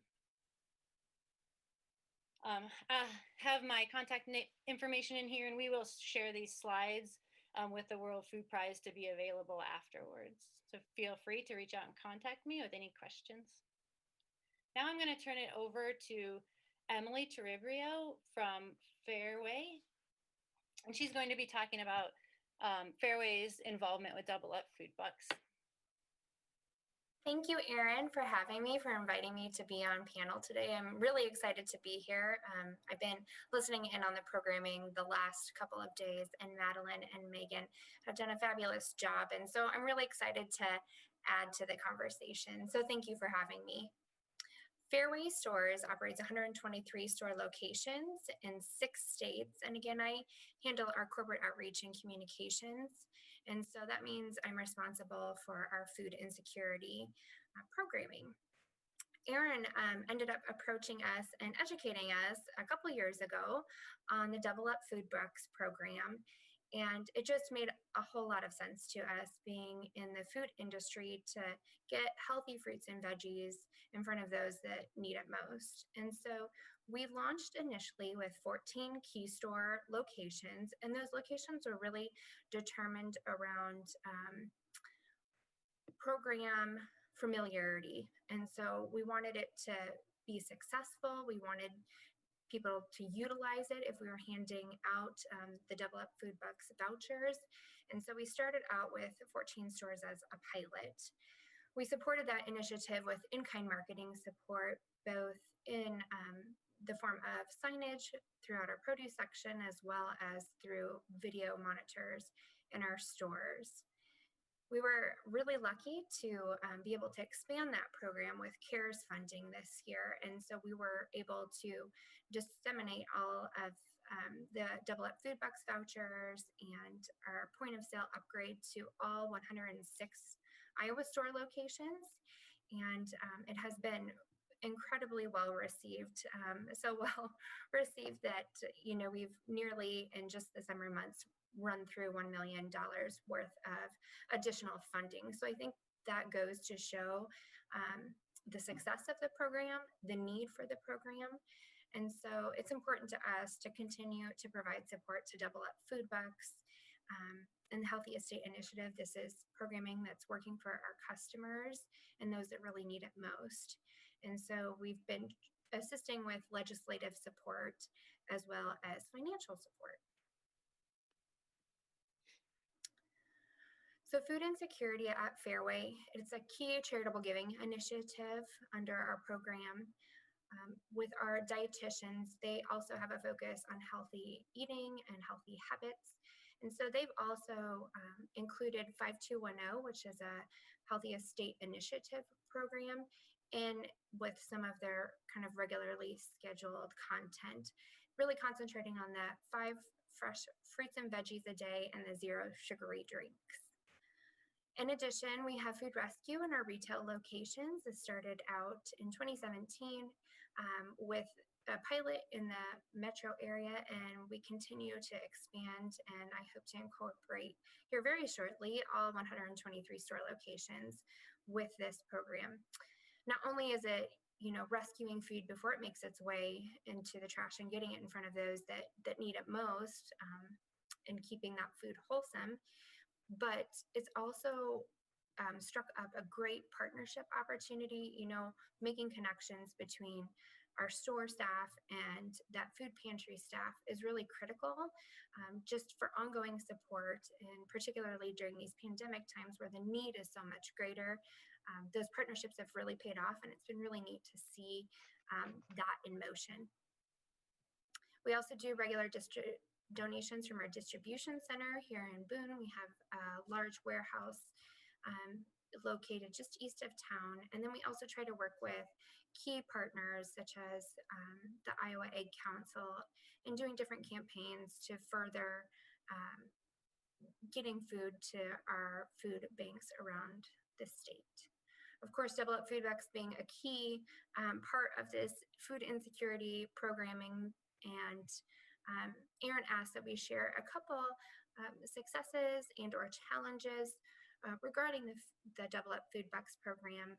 And I think the first piece of it really for us was not only education of our staff and making sure that they understood what they were handing to a customer, but the education of programming participants. We want them to utilize these vouchers. We want them to use them efficiently. We want them to use them before they expire. And so the education of program participants has been, I think, both a success and a challenge. And then, of course, just the sustainability of the programming. Again, since we've run through nearly $1 million just in the last few months of this CARES Act funding, it just goes to show that the need is clearly there. And I think one of the challenges is continuing to sustain the programming and serve this critical need. Thank you, Emily. I appreciate taking time to talk about Fairway. We're going to move on to Dr. Danley from the from Broadlands Medical Center to talk about her programming. And then after we have heard from all the organizations, we'll take time to answer some questions. Dr. Danley? Thank you. I'll have you start my slides. It's a pleasure to be here. Double Up Food Bucks and the Iowa Healthy Estate Initiative has been a boon for our patients. Our mission at the hospital is to build a healthy community through the delivery of accessible, cost-effective, and high-quality patient care. We've been a safety net hospital for 96 years. 81% of our patients do not have commercial insurance, and each week over 40 different languages are spoken. We have over 1,000 full-time employees and 107 physicians at our facility. One of the things that kind of drove us to look at this was obesity and diabetes. And if you look at the percentages in Iowa compared to our clinic that I'm in, we have about the same amount of obesity. This year was a little bit smaller than last year, but in the previous years, it was around 30 to 35%. Our diabetes rate is a little bit higher than in Iowa, 13% versus 9%. But then if you look at our patients with diabetes, the ones that have concurrent obesity is 58%. And a lot of times we're struck with trying, instead of just giving medicine, we're trying to embrace preventive care and approaching a healthy lifestyle. So what we did was we looked at what resources we had in our facility. So we started up a lifestyle weight management clinic with our health coaches and our providers, working with patients to look at food labels, look at what they were eating, trying to pick healthy choices. With the health coach, they're working with diabetic patients, obese patients, those with hypertension. And then we're trying to help, again, prevent this or actually decrease the amount of medications that we need to give. We also instituted the 5210 Healthy Choices Count with each child child check. We have a screening where we look at the food choices they make, the drinks they're drinking, and then promote 5210. When we did this, what we did come across was food insecurity. So a lot of times patients are getting foods from the food pantries, and most of those are shelf stable. So they're carbohydrates, they're potatoes, they're pancake mixes, instant potatoes, not necessarily the fresh fruits and vegetables. And then with COVID, we found more patients were without jobs, without means to get good foods, and we started screening for food insecurity. So each and every visit at our facility, in each of the clinics, we screen for food insecurity. And it's a validated 2-question survey. And it asks, within the past 12 months, have you worried about whether food would run out before you had money to buy it? Or within the past months, did the food we buy didn't last and we didn't have money to get more? And if they answer sometimes true for either one of those, then what we do is we hook them up with the resources that we found in the community. And these are listed, several of those different ones. Our initial resource booklet had too much information. So it had things on housing, it had things on safety, food, and was just very overwhelming for patients, especially those who don't speak English. And so what we did was we took these good references and we put it into our own resource education. And so with a couple of Jenna Knox and Faye Frine at Broadlands, we came up with our own handout that highlights a lot of different easy, quick references for patients. And Double Up Food Bucks is one of the prominent ones in our on our handout. And if you flip to the next slide, this has food when you need it. So they can call 211 and they have all sorts of different languages that they can call, even if they don't speak English. We have how to apply for the distant assistance and then the Double Up food books, food delivery and food pantries in our area. So the 50314 and the 50316 zip codes, because a lot of times those, the area that we are in, close to it is a food desert. So they don't have as many groceries close by. So we tried to get resources that they could access.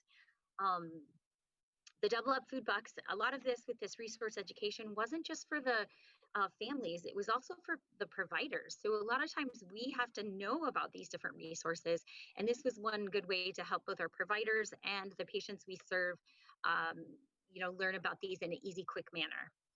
Our next steps, as we move forward, we actually partnered with Iowa Department of Public Health on a hypertension project with diagnosis and treatment, and then looking at healthcare disparities, including food insecurity.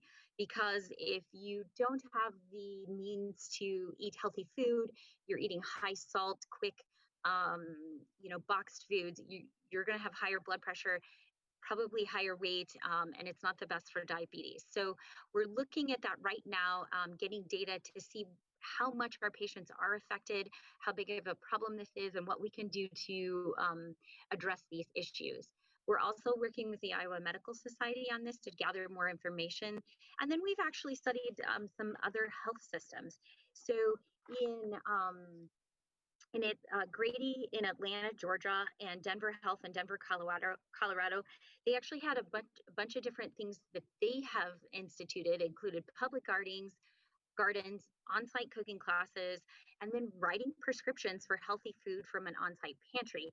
And this is a very novel idea. And I think the Double Up Food Box is very similar to that, because if you engage and you're buying those healthy foods, then you actually get more money to purchase more.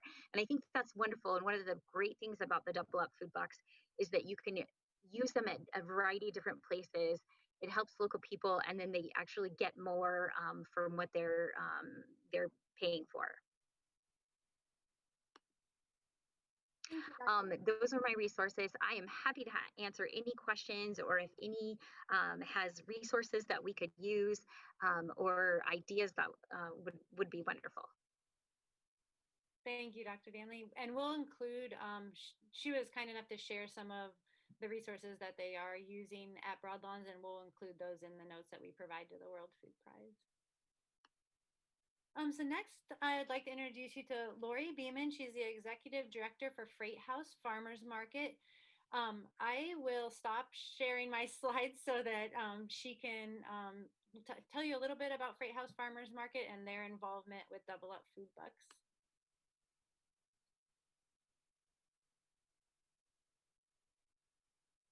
Oops, I think that you're still muted, Lori. Sorry. So thank you so much for having me today. I'm excited to be a part of this. The Freight House Farmers Market is located in downtown Davenport, Iowa, along the Mississippi River. It's a large farmers market. We have 280 vendor spaces, as well as an indoor market that's open all year round. I started 2.5 years ago. This is my third season at the market.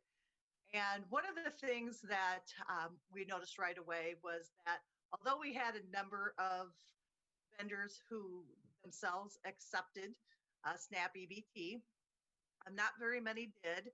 And we didn't have a huge number of people coming down and taking part in it.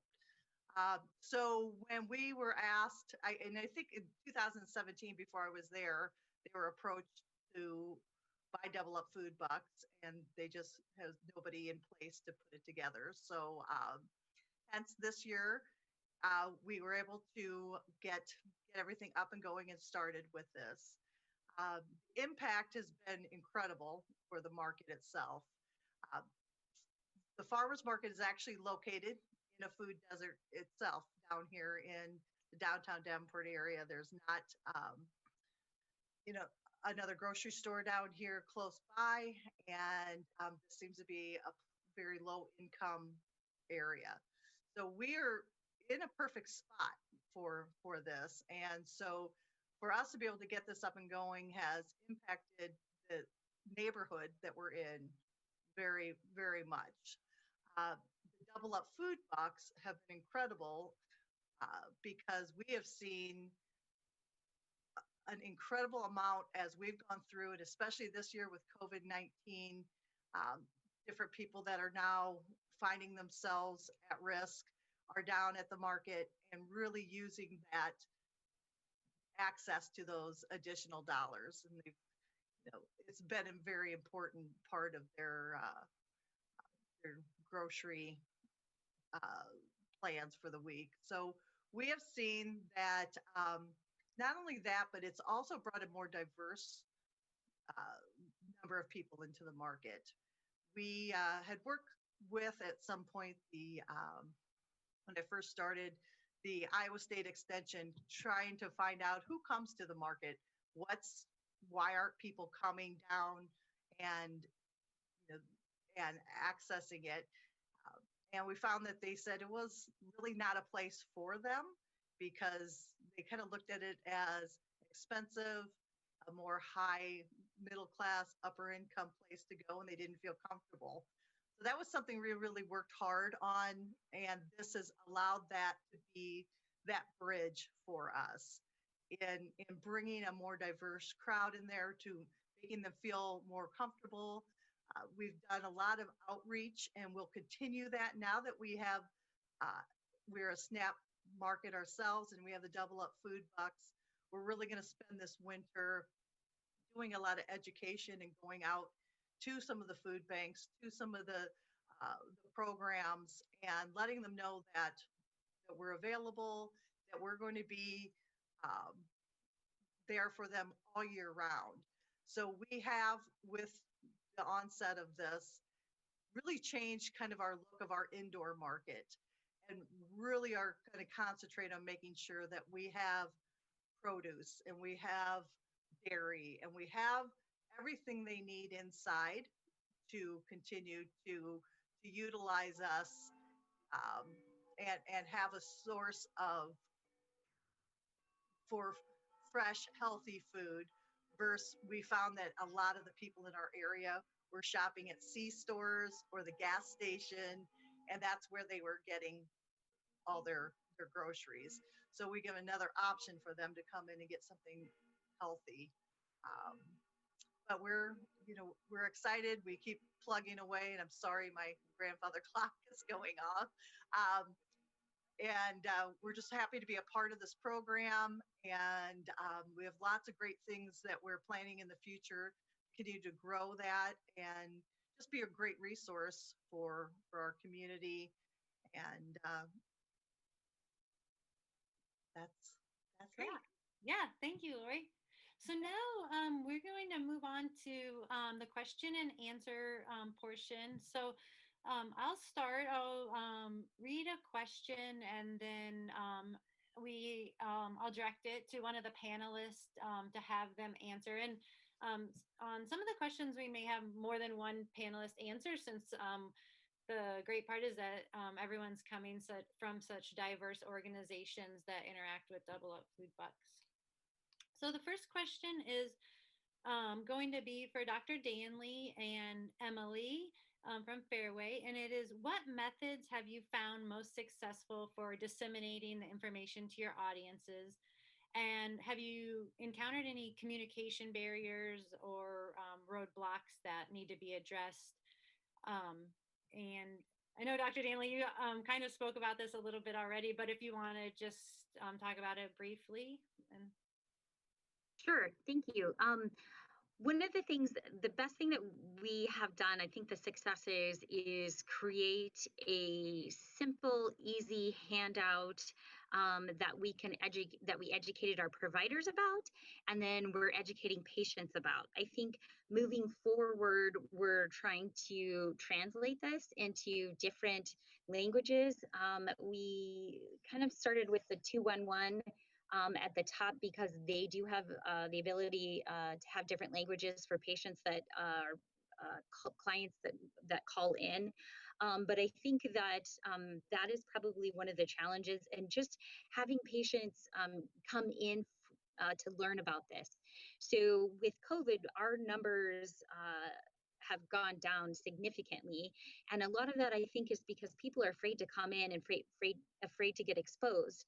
And so we're slowly seeing that return. And as we get our patients back in, we're screening for food insecurity, and then we're trying to hook them up with these good programs, including Double Up Food Bucks, to help them get food, get healthy food, to help sustain them.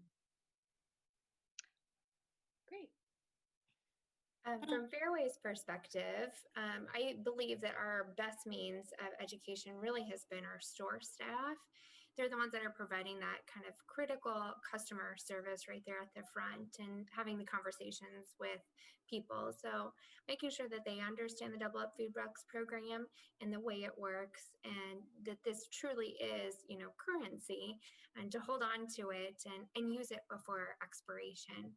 I would also add that I believe that signage throughout our stores has helped create awareness, whether it even be that that person understands what the program is, as they're shopping through the produce section, or when they get up to the register and simply have questions about what that program is. So we have both the kind of shelf talkers, if you will, and then video monitors back at our market and our cash registers. So it kind of several key points to continually remind people throughout their shopping trip. For us at the market, I would say it's been social media has been how we introduced the program and continue to push that out. But I think the most effective way has actually been with our vendors themselves, is to really push people to, now this program is happening, and explaining that you go in and get your tokens, from the market so that you can take part in that. And then the word of mouth. I mean, that really, we're surprised how quickly it spread just through word of mouth. Oh, my friend told me this was available. This is so awesome. So that's a big part. We started this so quickly into our season, and our season being, riddled with all sorts of things we had to jump through because of COVID. On one hand, I don't feel like we were able to give it the attention we would have loved to, as far as marketing it and promoting it, like I think we'll get to this winter. But even with that, it's been really successful. So I think those are our biggest way we've promoted it. And every vendor that can accept it, we've printed off signs that says Double Up Bucks here, so people can see that, oh, I can use my Double Up Bucks here. Yeah, that's great. It sounds like there's a common theme there that spreads through all of that personal interaction at all the different organizations. So we appreciate the work that you do to help us reach the customers. The next question that I have for the panelists are, there are many relief efforts underway to help those impacted by COVID-19. How do you feel Double Up Food Bucks has impacted the communities in which you work and serve? And do you feel there are opportunities to do more with addressing that issue? And okay. Yeah, go ahead, Lori. Well, for us, the impact here is twofold. It impacts the community, the recipients, and like I said, we've seen about a $30,000 that have just gone through our market alone. But it really impacts our growers, our small farmers and growers, who this has, especially again this year, has really been a boon for them. The season started very slow. Our numbers are down with our normal people coming down and our customers. So this is a way not only to help the community, but to show those small growers that we're as committed to them growing this good, healthy food. Because sometimes that's hard. It's a hard business. They work hard. A lot of them are aging out. And so these are the kind of things that keep our growers going, and younger ones wanting to do it. So I think it's very twofold for us, the impact this is having on our market and any farmer's market. Oh, that's a great point to bring up. Thanks for sharing that. That's one of the aspects we try to make a priority for the Double Up Food Bucks beyond just addressing food insecurity. Dr. Danley, I'm not sure if you were able to hear the question, but we were just wondering if there are many efforts underway to address COVID-19 and those impacted by it. do you feel that Double Up Food Bucks has impacted the communities in which you work and serve? And do you believe there's opportunities for there more to be done? Oh, yes. I think it has impacted our population a lot. The patients that we have reached out to, even with telephone visits, again, we're not having as many in-person visits. We actually have started virtual visits, which has helped a lot. But, and again, in that sense, we can talk with those patients about, do you have problems obtaining food? And then here's a way to get some really good food, because the pantries and the meal sites have kind of backed off as well. They're not, a lot of the low income workers have been disproportionately affected with COVID.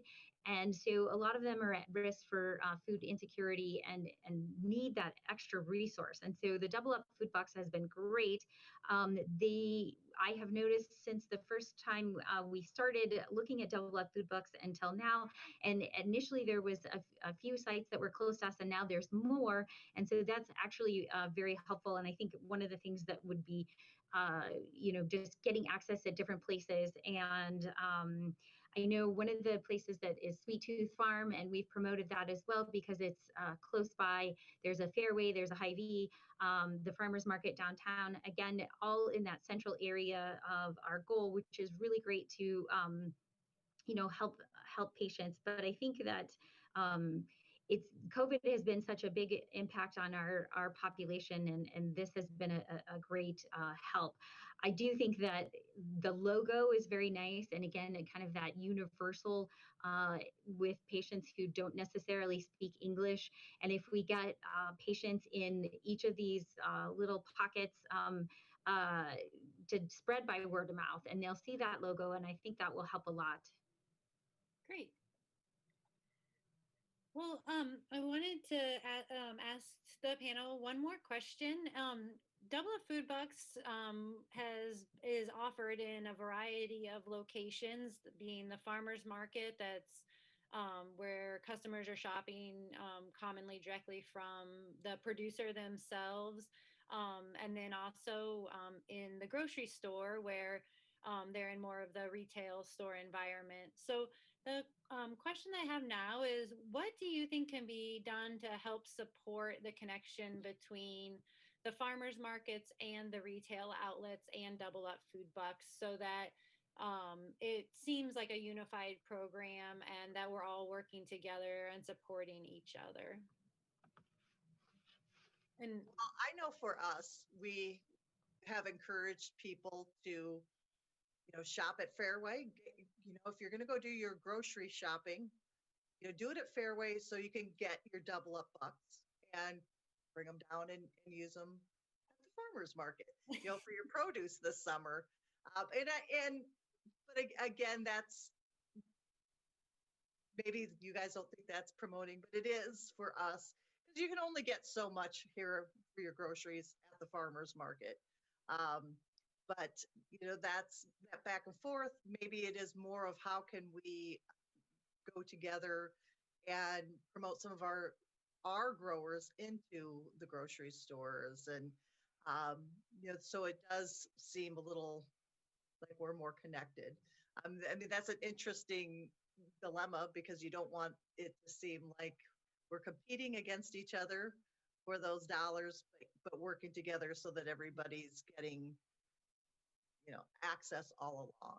But we do let everybody know that you can shop at Fairway as well, does this, takes care of the Double Up bucks as well, because they're going to I think there's plenty to go around for everyone. So and I know that we've also had people tell from Fairway, because we've had people come in and say, oh yeah, Fairway said we can use these down at the farmers market now. So I think it's just that back and forth, that people know that it's available at both places. I would also add, and thanks, Lori, we appreciate you sending people to Fairway. But I would also add that I think Erin's done a really nice job of kind of, making that single currency. That's really important. And I know that we've been starting to investigate and test a different technology at our store locations. And so it's a little bit more seamless. And so I think as we continue to be flexible and adhere to the needs of the consumer, I think that will be key. And then I also just think that, being able to accept double up food bags across the board and kind of all these different settings is critical. So it does seem seamless. It doesn't matter if you're at the farmer's market or at Fairway, you don't have to remember.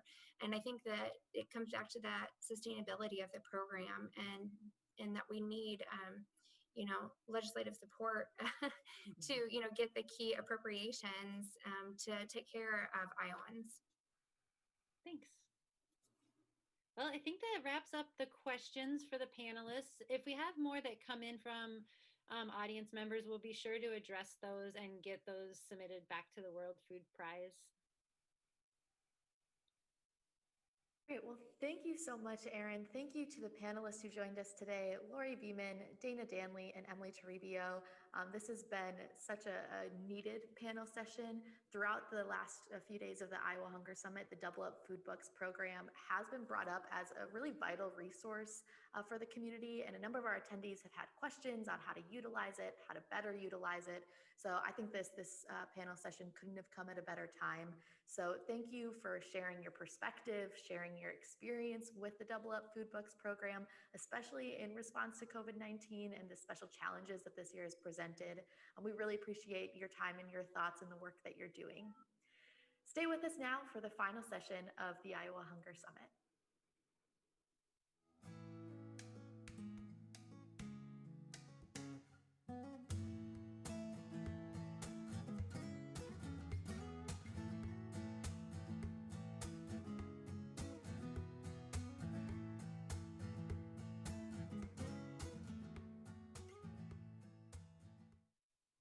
Well, welcome back. I am so happy to be able to come back here and reflect a bit in our closing session and reintroduce our president, Barbara Stinson. Barbara, over to you.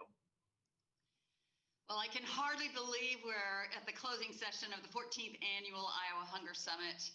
It has been a wonderful week, and thought-provoking week, featuring focus on really a few major themes, particularly on racial equity within our food system and some of the effects that we're seeing and experiencing the outcomes of COVID-19 on the vulnerable and most under-resourced of our population.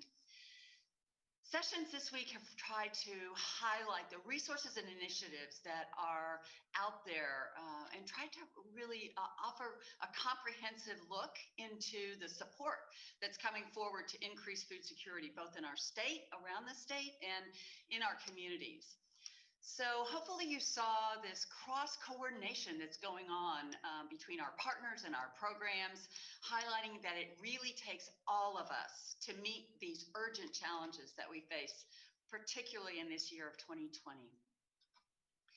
I want to especially thank a few of the sessions, many and all of them were terrific, but Iowa Stops Hunger and the key sponsors that launched this initiative this year, thank you. In the midst of a global pandemic, what a resource and what a support. Also, my thanks go to Lieutenant Governor Gregg and the members of the Feeding Iowa Task Force. Today, we had some incredible sessions with Joshua V. Barr from the Des Moines Civil and Human Rights Commission, resilience in the food systems discussions, Double Up Food Banks, and so many other panels. So I hope if you haven't had a chance to review everything, do go back. The breakout sessions have been extraordinary, trying to bring attendees into tools and learning and opportunities for implementing long-lasting change.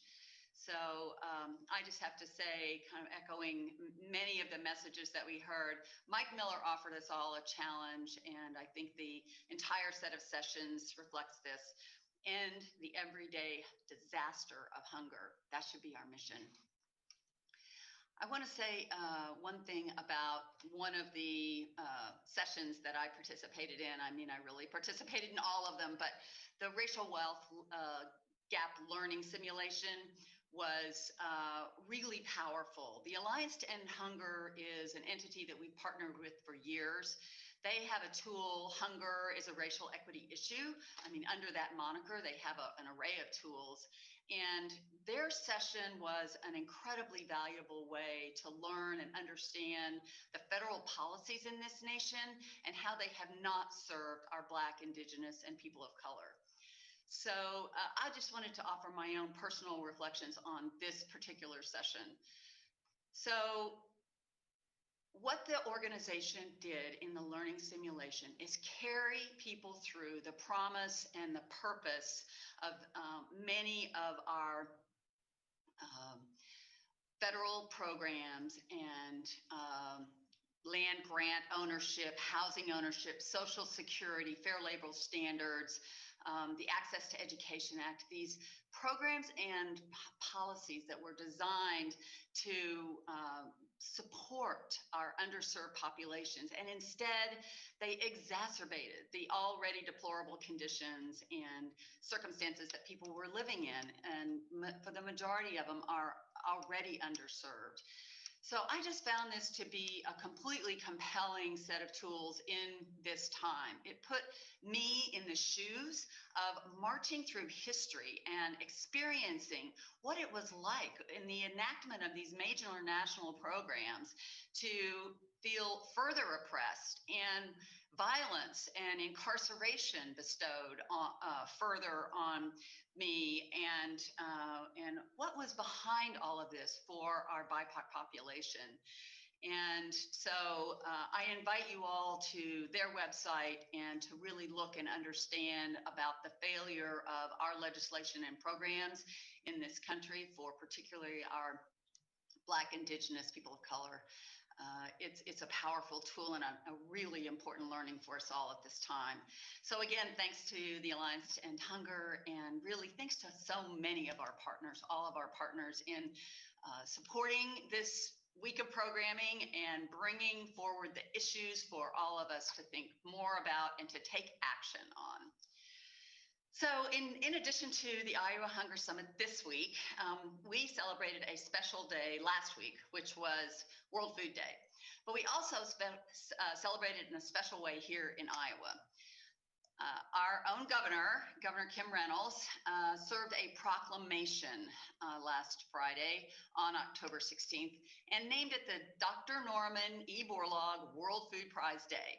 Now, this happens every year. Proclamation is signed by the governor, but it calls in a really special way for a few actions. It calls for the people of Iowa to recognize Norman Borlaug on October 16th.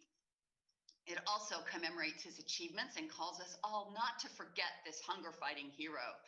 And it invites everyone to participate in World Food Prize Week's week of events, which is 2 weeks of events this year. It also calls on all of our educational institutions in the state of Iowa to ensure that we understand Dr. Borlaug's achievements and impacts and carry those forward. So I just thank the governor's office for the proclamation signature again this week, last week really, last Friday. And just want to say that the legacy of Norman Borlaug is so critical for all of us to stay connected to. This man experienced food insecurity as a child in the early days of his life in adulthood, and he believed in not only this international action and trying to feed the world, which he did, he believed in local action. And I know he'd just be so pleased of this annual gathering of the Iowa Hunger Summit, and that we all continue to try to build stronger food systems for supporting, especially for supporting those that are still experiencing hunger. So I want to call your attention to the Iowa Hunger Directory before we close out. I think probably all of you know about it. This directory offers profiles of all the organizations fighting hunger in Iowa. It serves as a comprehensive platform for engaging each other, collaborating on hunger and nutrition issues, some 500 members. So get your Iowa Hunger Directory if you don't have it, get in it if you're not in it, and use this tool for further engagement going forward. As we come to a close, I would like to recognize our sponsoring partners. Again, deep appreciation to the Iowa Farm Bureau Federation and Farm Bureau Financial Services. We could not execute this week of programming without you. And we know that all of us want to continue working together with you as partners, but with so many others in the service throughout the year. And that's what we hope to do as we proceed after the sessions come to a close later today. So I can't depart without special congratulations and gratitude to those who have really been behind putting this program on. So Madeline and Megan, I just have to express my heartfelt gratitude for your devotion to putting this program together.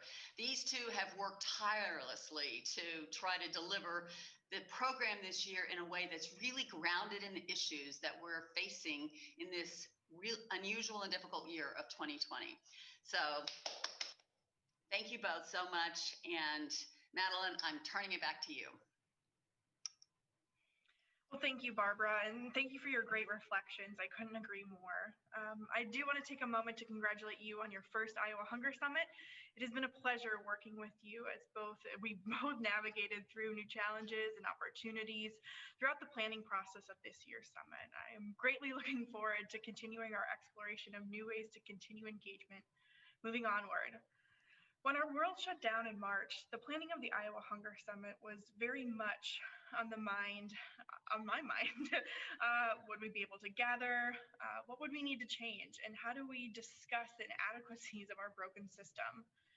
As the weeks went on, we began to establish a new kind of normalcy. And when we started realizing the possibilities of a virtual experience, it was even more difficult to imagine what the Iowa Hunger Summit could look like. 2020 and the COVID-19 pandemic has and continues to exacerbate the deepest issues and cracks in our system. People have lost their jobs, their homes, and even their lives. Those most marginalized and exploited were taken to further task as strains on our food and healthcare systems were and continue to be stressed past their breaking points. We took to the streets demanding justice for George Floyd, Breonna Taylor, Ahmaud Arbery, and the unfathomable number of Black Americans killed at the hand of injustice and inequality, demanding a reckoning for a long-due change to the system. Racial equity can no longer be a desire, but rather it must be the priority. We must not rely on our comfort of the status quo, but demand and achieve a more equitable union. I encourage you to check and evaluate yourself, your work, and your community. We must focus on our outcomes rather than our intent, because we must not work for ourselves, but our neighbors, our community, and our collective humanity. In some ways, throughout our planning process, it has felt like the worst time to hold a conference, but in many ways, this year is one of the most important years to come together for the Iowa Hunger Summit. Our speakers have provided historical context of systemic causes of hunger and poverty, delved deeply into disaster response and community action, and really reflected on what we need to change to create a more resilient, equitable future for all. Thank you to the speakers that made these sessions possible. From nonprofit leaders, business executives, public servants, private citizens, this gathering of diverse stakeholders and new perspectives is an indicator that collaboration is vital and difficult, and uncomfortable conversations are necessary. I'm leaving the 2020 Iowa Hunger Summit ready to partner with these conversations with their calls to action. The call to end food insecurity is long and requires commitment. What you've learned, the resources you've shared, and the motivation you feel, I encourage you to bring it back to your communities. I want to extend my many thanks to my supportive colleagues at the World Food Prize Foundation, our wonderful production partner, CLE, and all of you for sharing your insight and passion. This has been an incredible inaugural virtual Iowa Hunger Summit. In today's digest, we have included a survey as we are eager to receive your feedback and know more about your experience with the new platform as we continue to explore opportunities in a virtual setting. Furthermore, I do want to make sure to also note that we do have breakout sessions this afternoon, and we are not done yet. Today we have 3 different sessions. One session will be an equity approach to addressing childhood trauma with Iowa ACEs 360. This presentation will explain the impact of childhood trauma on Iowans' lifelong health and how historical and societal factors contribute to those who experience poverty. Another session will be Feeding Older Iowans Amid COVID-19 and Beyond, which will address how the COVID-19 pandemic amplified the difficulties older adults face in regards to food insecurity, social isolation, and access. The Iowa Department on Aging and the Iowa Food Bank Association will discuss the innovative partnerships and collaborations that arose to meet the need of older Iowans during the pandemic and now beyond. Lastly, our third session will be Opportunity Gaps Nutrition Programs in COVID-19, which will look to hold a discussion about implementing youth nutrition programs to reduce inequality related to social determinants of health when a global pandemic rages havoc on traditional solutions to reduce opportunity gaps and serve Iowa youth. Thank you again for your continued engagement throughout the last 3 days. I look forward to seeing how our conversations here can better the outcomes for Iowans for future years. Thank you. Thank you so much.